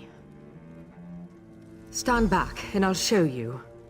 You already saw how Kellan died. Now, we'll see the others. What's this? A tiny ghost of the green? Ha! Run along, well, before... What have I done? Kellan definitely killed Halamorian. Now, Faril. Who are you? I'm afraid you've seen too much. You poor thing. Somerville was observing Kellan when Faril saw him.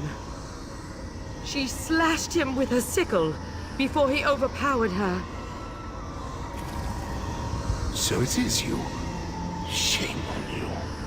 The shame is Lorne's, old Mer. Now she'll have your death on her conscience, too. No, Somerville. This is you and you alone.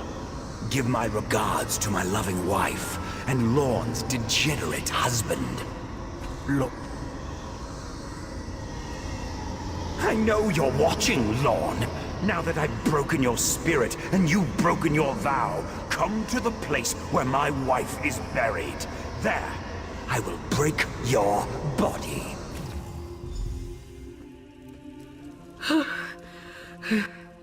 I need some air. I'll be outside.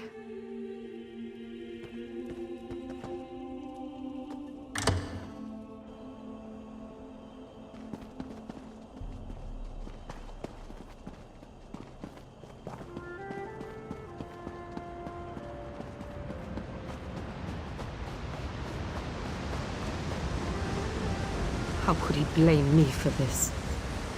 Is it not enough that I lost my husband? Damn him! His wife was buried here. This is where we'll find him. You're sticking by my side, even after I used that death memory ritual. I appreciate that, Admin. Truly. I suppose I owe you a bit of an explanation. I told you how the Ghost of the Green killed my husband. Somerville's wife, my husband's lover, was overcome with grief. I think she truly loved him. As soon as she heard the news, she climbed into the wash tub, opened her wrist, and died.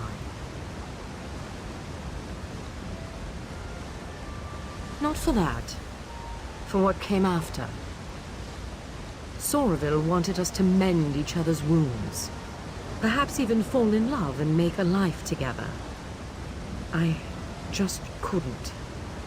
I focused on the work and pushed him away. He grew detached, bitter. Now I need to stop him.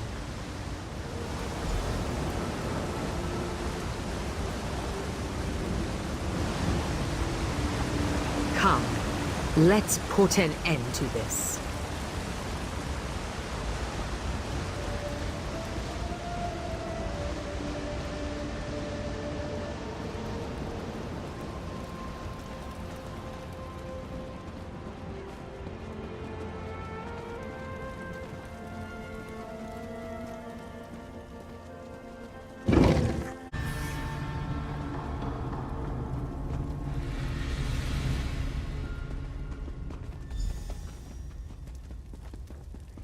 Soraville, I know you're here.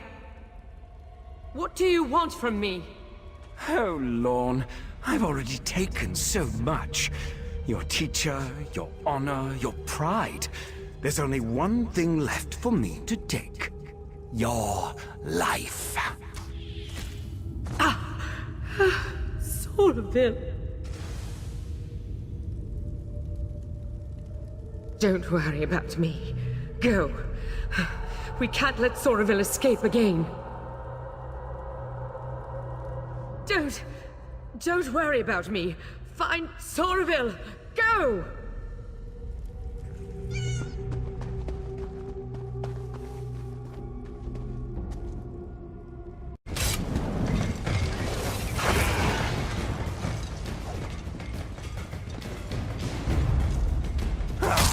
The Ghost of the Green's final victim. Time to die, Admanen.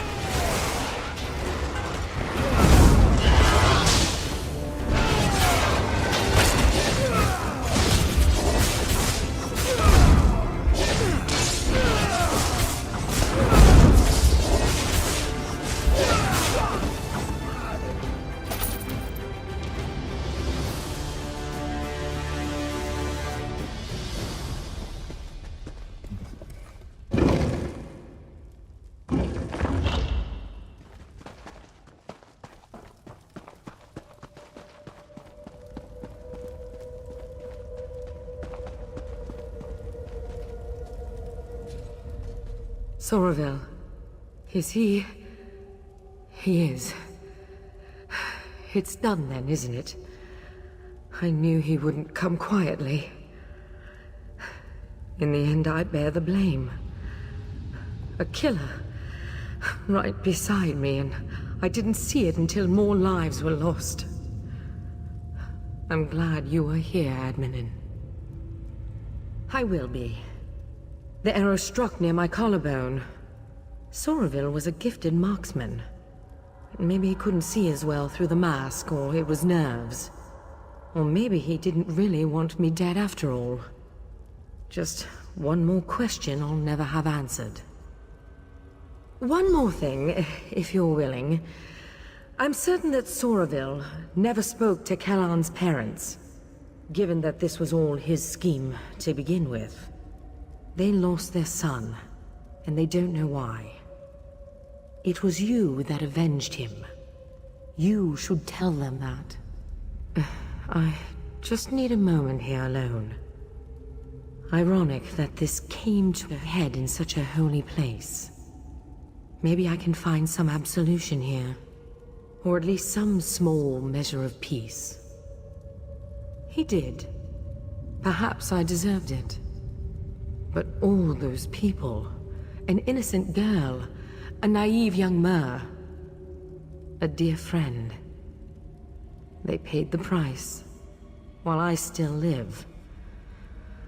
I don't know if I'll ever make peace with that. You're right, I suppose.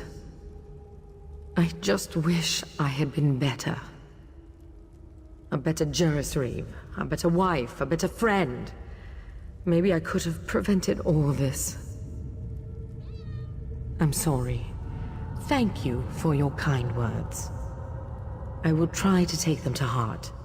You have my word.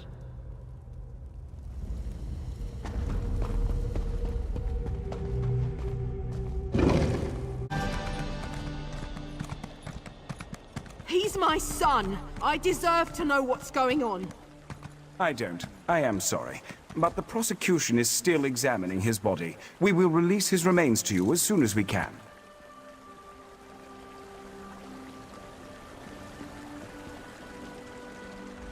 You. I remember you. Please. You have to tell me what's going on. My son never came home. And now they tell me they won't even let me see him. What happened to my boy? If for his mercy, how could you? Why didn't you save him? Damn this place. Damn the prosecution. Here, take this thing. I found it under Kellon's bed. I never want to see it again. I never want to see you again. God's help me.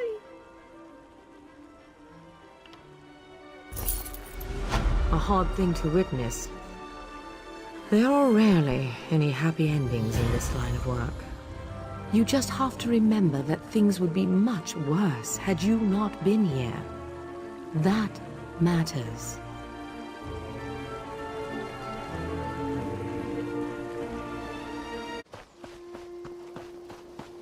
Quiet!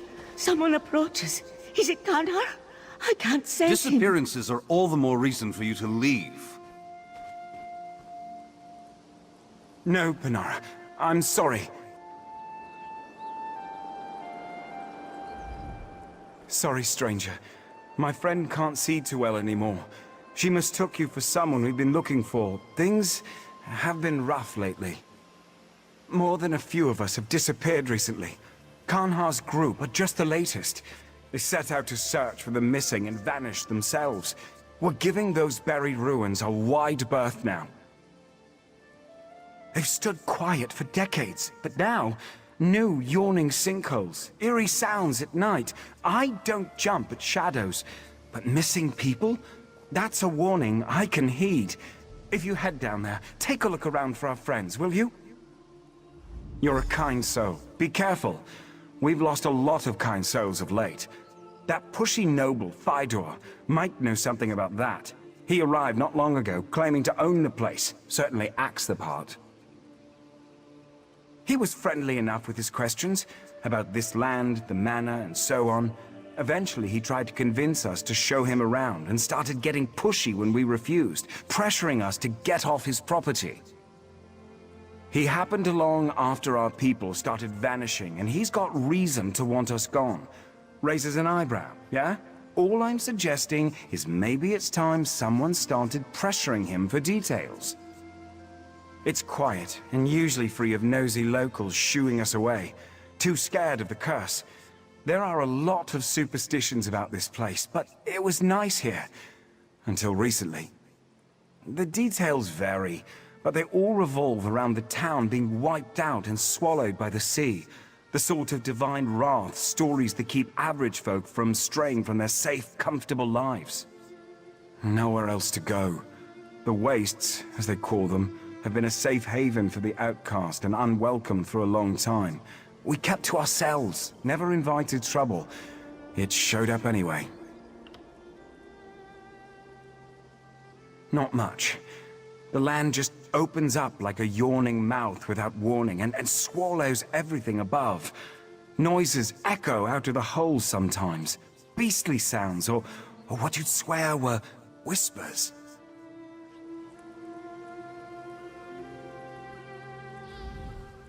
For a place with such a terrible reputation, this estate certainly gets a lot of trespassers. You're not another layabout squatting on my land, are you? I didn't expect to find anyone living out here. I thought they could help me shed some light on the mysteries of this place. But it turns out they're just idle squatters. I guess you could call that a problem. This place barely exists outside of fables. My family kept no records of it, or our relatives here, other than our claim to the land. It took years of digging to locate these old ruins, and there's still so much more to uncover. So those vagrants say. For all I know, they're just trying to frighten me off. Their missing friends could be looting as we speak.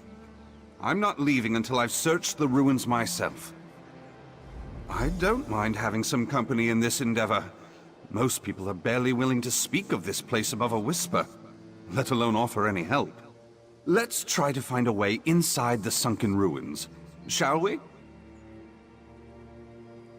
I asked them to leave when it became clear they were up to no good. If they're trying to blame me for their friends running off, or what have you, that is utter slander.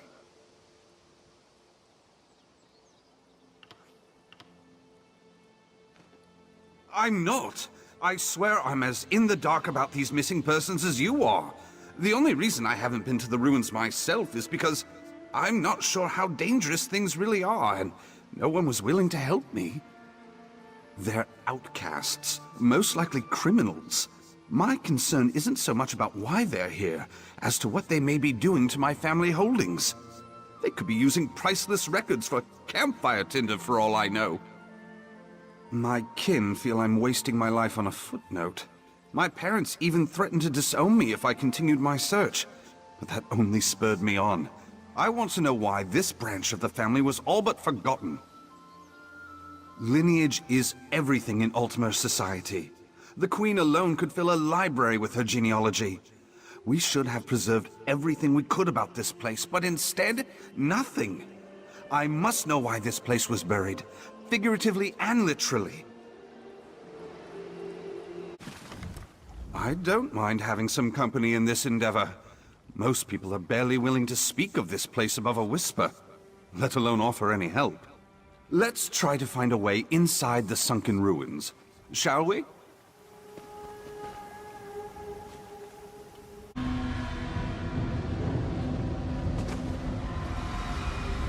Not exactly cozy, but it's not completely demolished. Let's poke around. Can't say I care for the naturalized aesthetic. Keep your eyes out for anything that may have survived the elements. Some answers. What happened to my family here? This place is fascinating. And I suppose I'm curious about the rumors. As long as I don't get murdered by vagrants in a dank cave, I'll just stick with you if you don't mind.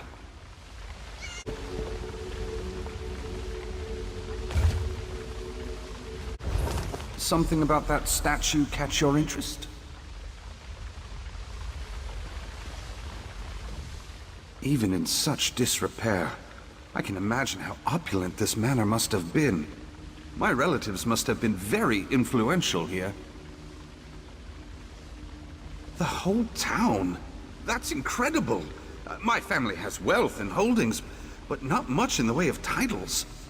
Why in the world would they show so little interest in our ties to nobility?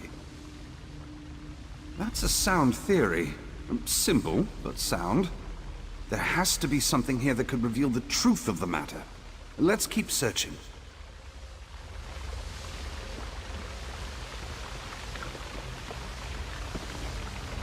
Damn. These papers are practically mulch. Maybe something survived. Help me look.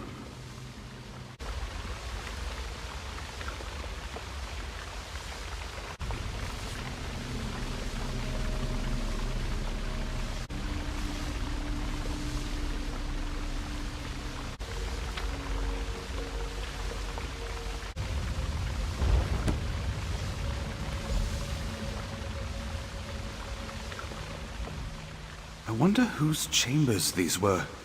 What was their life like before they abandoned it? And why? May I have a look? Merciful Sirabane! This sounds like the Thracian plague. A gruesome disease that decimated the population of Tamriel, Summerset included. It made the Nahatan flu seem like the sniffles. Everyone here could have been wiped out. Still, most people alive had family afflicted by the plague. Why hide it? No, it was a vile creation of the Slode, brewed in their kingdom of Thras. But it's possible it harbored the first outbreak on Summerset. That can't be the reason this place was buried. I'm finding more questions than answers. There has to be more. There has to be. Try the room across the hall. For thousands of years? Doubtful. I can see how this place may have gotten its reputation with the locals, but their fears are still unfounded.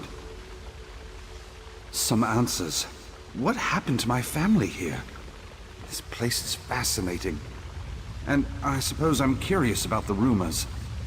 As long as I don't get murdered by vagrants in a dank cave, I'll just stick with you if you don't mind.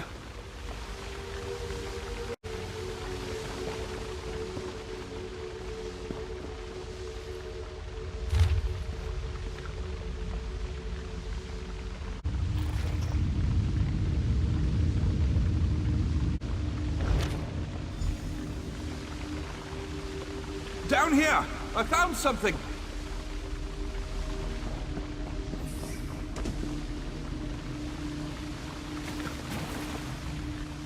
I thought I heard something down here, but the sound must have carried up from this tunnel. It looks formed by erosion. Maybe related to the sinkholes? What about you? Did you find anything else upstairs? Makes sense. The journal mentioned taking the afflicted to the family vaults. It would have been easy for the Korgrads to seal off their estate and leave the town to fend for itself. It's tragic that their compassion probably led to their downfall. Murmurs and splashing. I thought maybe one of those missing squatters was down here, but I think the sound was coming from deeper down. I don't hear it anymore.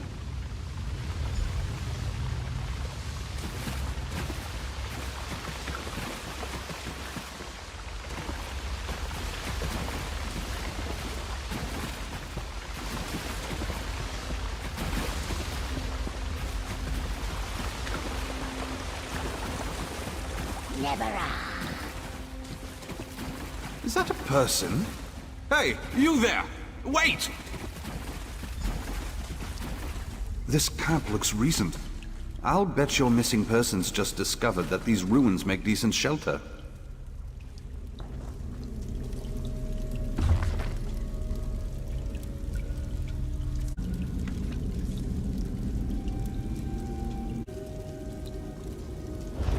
I have a bad feeling about the fate of these people. Maybe they are further in the cavern. I don't think that was one of your vagrant friends.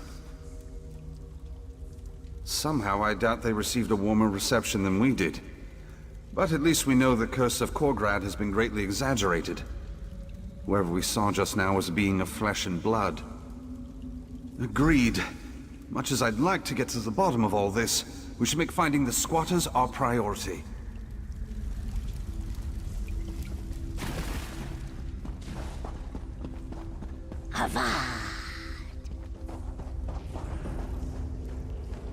Voices! They are Rillas, Abameld Shota.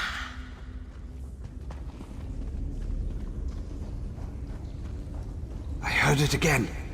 Be careful. Gone. Look! People! Best approach with caution. Please approach. We know you are here.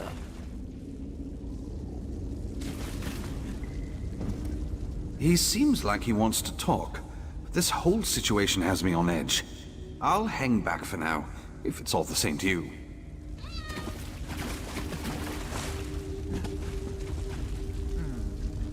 There we are. Much better, yes. Manners are easily forgotten when you're so far removed from society. Forgive the others, they are frightened. We mean you no harm. Call me Arilas. I am caretaker of this place. We all are. We led our lives in quiet, contented seclusion until the crumbling stone exposed our home to the outside world again. We are not accustomed to visitors. How long? How long indeed? I think there was a time when such things were measured. I can only say that our duty has been passed down many generations. To the saviors, it is because of their sacrifice that Korgrad lives on.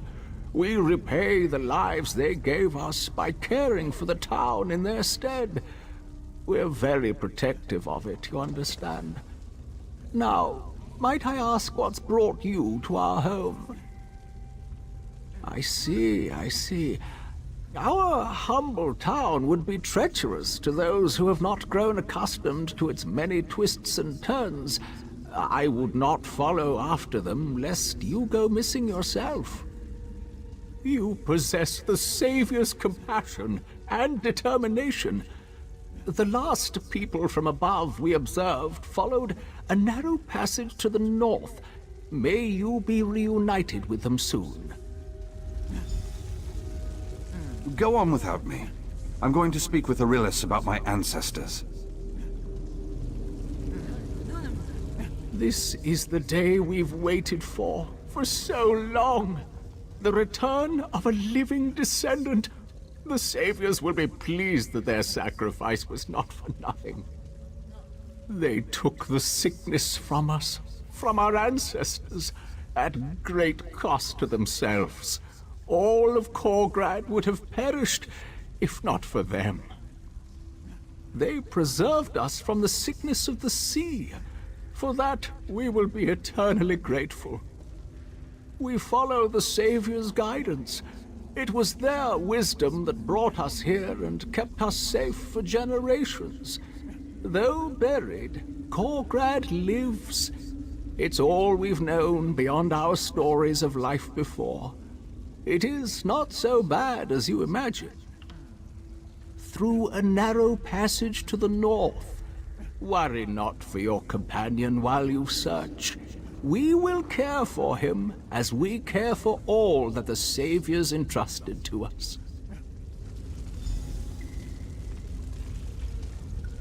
I'd like to spend some time with Arillis. If these people really are descendants of Korgrad's populace, there's a lot I could learn from them. You heard, Arillis. It's dangerous deeper down. And let's be honest, I'm not going to be much help crawling through tunnels. I'm no warrior, but take a look at them. They're positively sickly. I doubt they want any trouble. More to the point, I think their saviors might have been my ancient ancestors. They may be more trusting of me than other outsiders. These saviors you mentioned, did they happen to be members of the family? Oh yes, the founders and protectors of this great realm. Does the surface still speak of their great sacrifice? In a manner of speaking. I came here to learn more about this branch of my family. It must be fate. Korgrad opened its doors so that you could enter. Oh, I have so much to show you.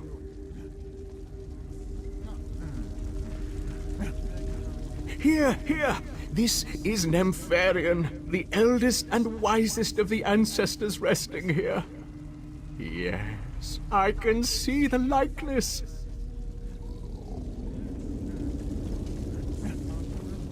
You've been a great help to me. I hope you find Ruliel's friends quickly.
What are you?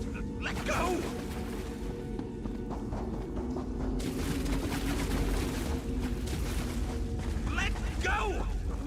taking me?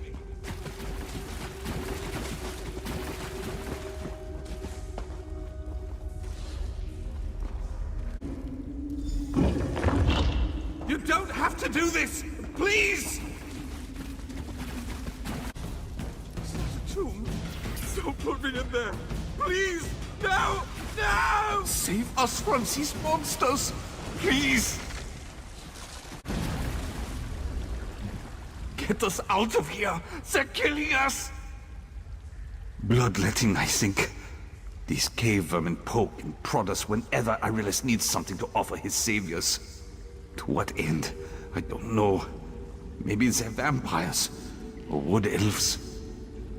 Poor bastard. Never seen these vermin in such a frenzy. They dragged him screaming through those doors there, and sealed them shut right after. Small mercy that we can't hear what they are doing to him. When Arilus isn't bleeding us, and tending to his saviors beyond those doors, he spends most of his time with whatever unholiness goes on in the tombs below. His keys may be there. Hurry and set us free before we wind up like your friend.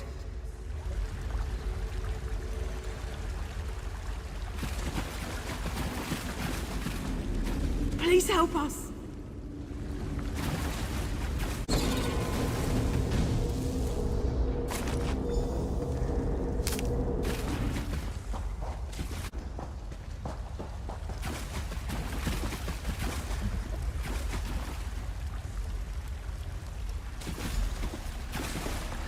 "10,000 venerations to you."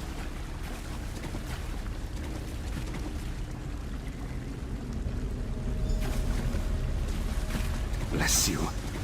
I can walk, but you lead the way. We aren't free yet. We have to get out of here before those cave vermin come scurrying after us. Your friend's dead. If these saviors really are vampires, what chance do we have against them?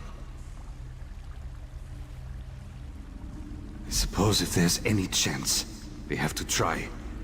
Nobody deserves a death like this. I just hope you're right, or we'll all find out.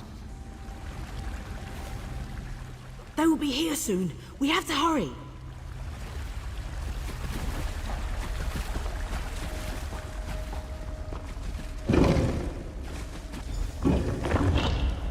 Welcome to Korgrad, visitor. Such as it is. Forgive our lacking hospitality.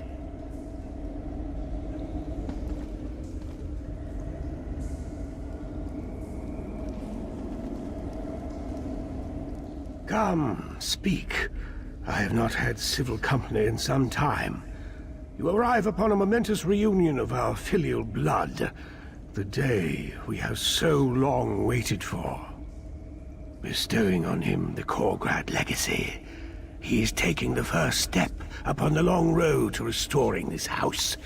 It will be a demanding journey that will require much sacrifice. His vitality. It will take all he has to offer to restore each of us. But if he is up to the task, he will reap a precious bounty. On the contrary, he will taste immortality as we have, but only for scant centuries, not millennia. In a few generations, our bloodline will be renewed and possess the purity needed to restore Fydur.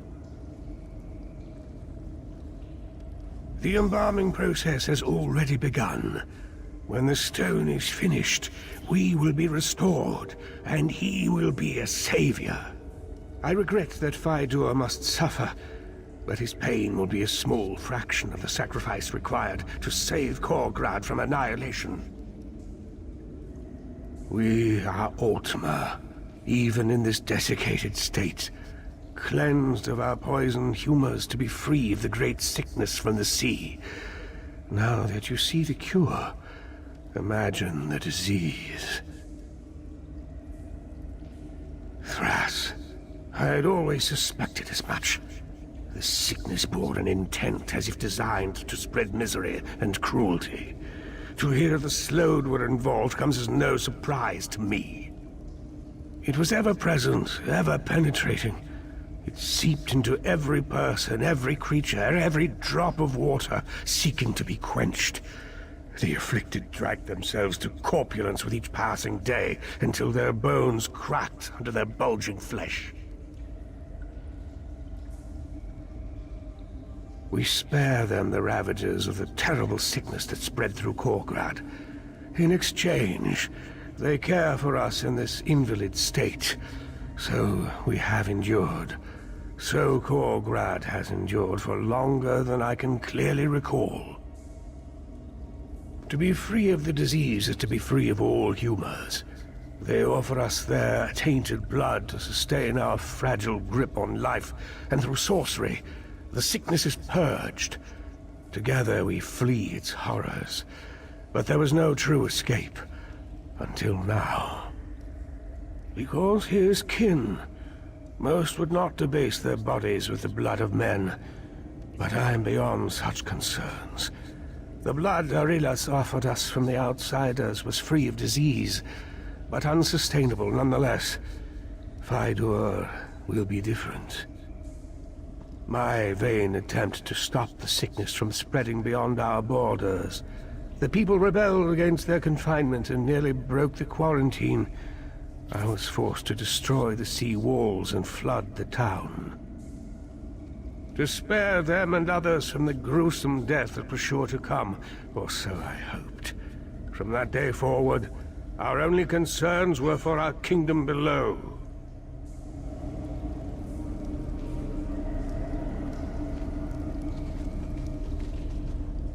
For what reason do you barge into our home, as if you have the right to trespass our lands as you please? You may believe our condition diminishes our station, but we are the rightful rulers of Korgrad. You will offer deference as such. The other trespassers? They intrude as you do, without our sanction.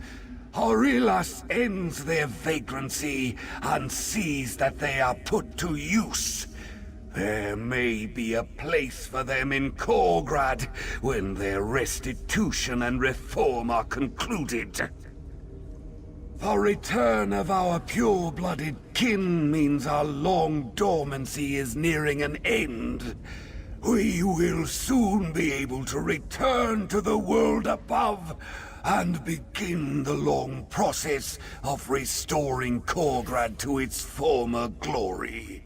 It will take all kinds to accomplish this. The sickness has robbed us of fruitful lands, so our servants have been reduced to eking out a savage, meager subsistence in this lightless domain. They have few interests beyond survival, and fewer interests still for continuing their own lines. It is not your right to question us. We are the law of this land, and we will be obeyed. Their crimes are minor, as is their punishment. They will have their freedom soon, unless they continue to defy us. Soon, this misery will finally be at an end. I thought this day would never come. I thought I would go mad. Too long. There is little to occupy the time. The monotony. If not for Father's elixirs to quiet the mind, I think we would be no better than Aurilas and his stock. Worse, no doubt. Will I even recognize the world above? I hope not. I have spent, I don't know how long, in absolute stagnation. I would welcome a walk through oblivion over this banal familiarity. Don't tell me what's to come. I want to see it for myself. How healthy you look. I barely remember the feeling of anything, really. aside from the slight ebb and flow of sluggish blood in and out of brittle veins. It was the only way. The choice was this long internment or a brief, horrid end. Our hope was to linger until we could be free of the disease. It was not a false one, thanks to that dear boy. No, it was never meant to be this long. To see hope within our reach and have it denied, we couldn't endure it. He will be well cared for. He will not be reduced to the suffering we have. You have my word.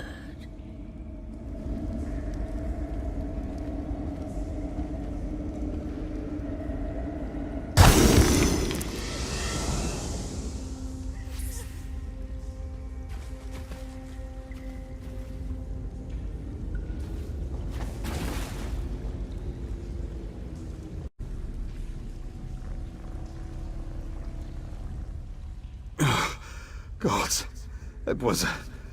I could feel my skin tightening as the stone drew the moisture out of me like a wineskin.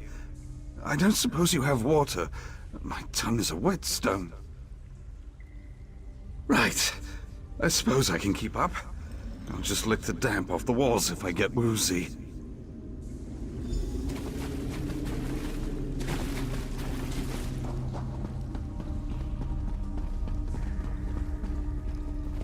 Saviors, I've failed you. They've stolen our future, but I swear I'll rob them of theirs in kind.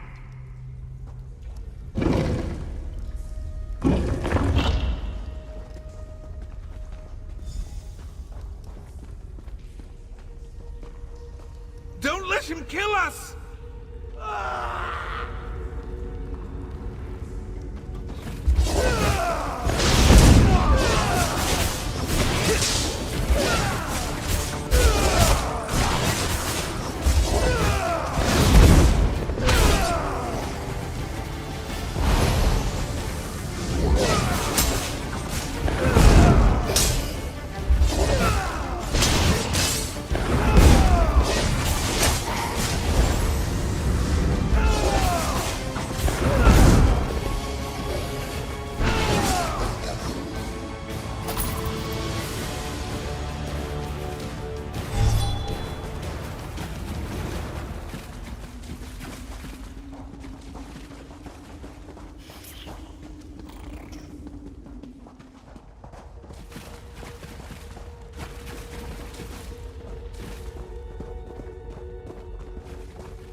I can hardly believe it.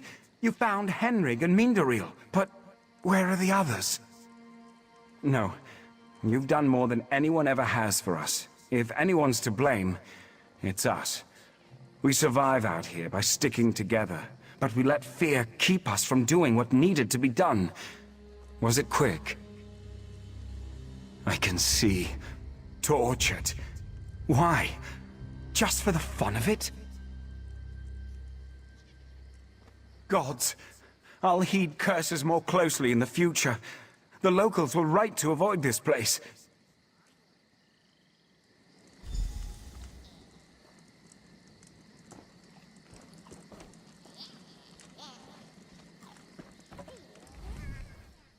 What I wouldn't give for some mead right now.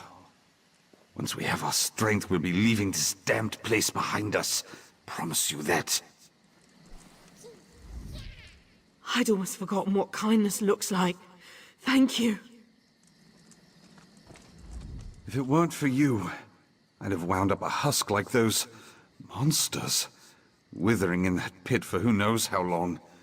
I owe you my life. Even now, I still feel for them. What a miserable fate. I wish it could have been different. That Korgrad might have been redeemed. I used up most of my means traveling here, but Take this with my gratitude. I'll stay with these people a while longer, if they'll have me. Best to stick together, and perhaps my standing will shield them from the intolerance my kind have for Neberah. I don't know. Too often my kin seem content to forget ugliness exists in our society. If nothing else, someone will want to know about cave people harboring the Thracian plague. I hope someone aside from Sirabane knows what to make of that. My eyes still feel like they're covered in grit, but I think I'll be back to normal with a drink and a good night's sleep. The latter might be hard to come by until we are far from this place.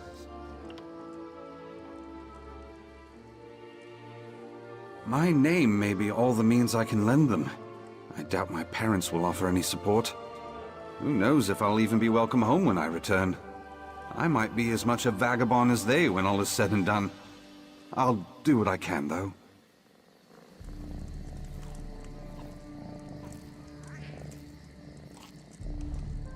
Just thinking about what sits below us makes my skin crawl. We can't leave fast enough.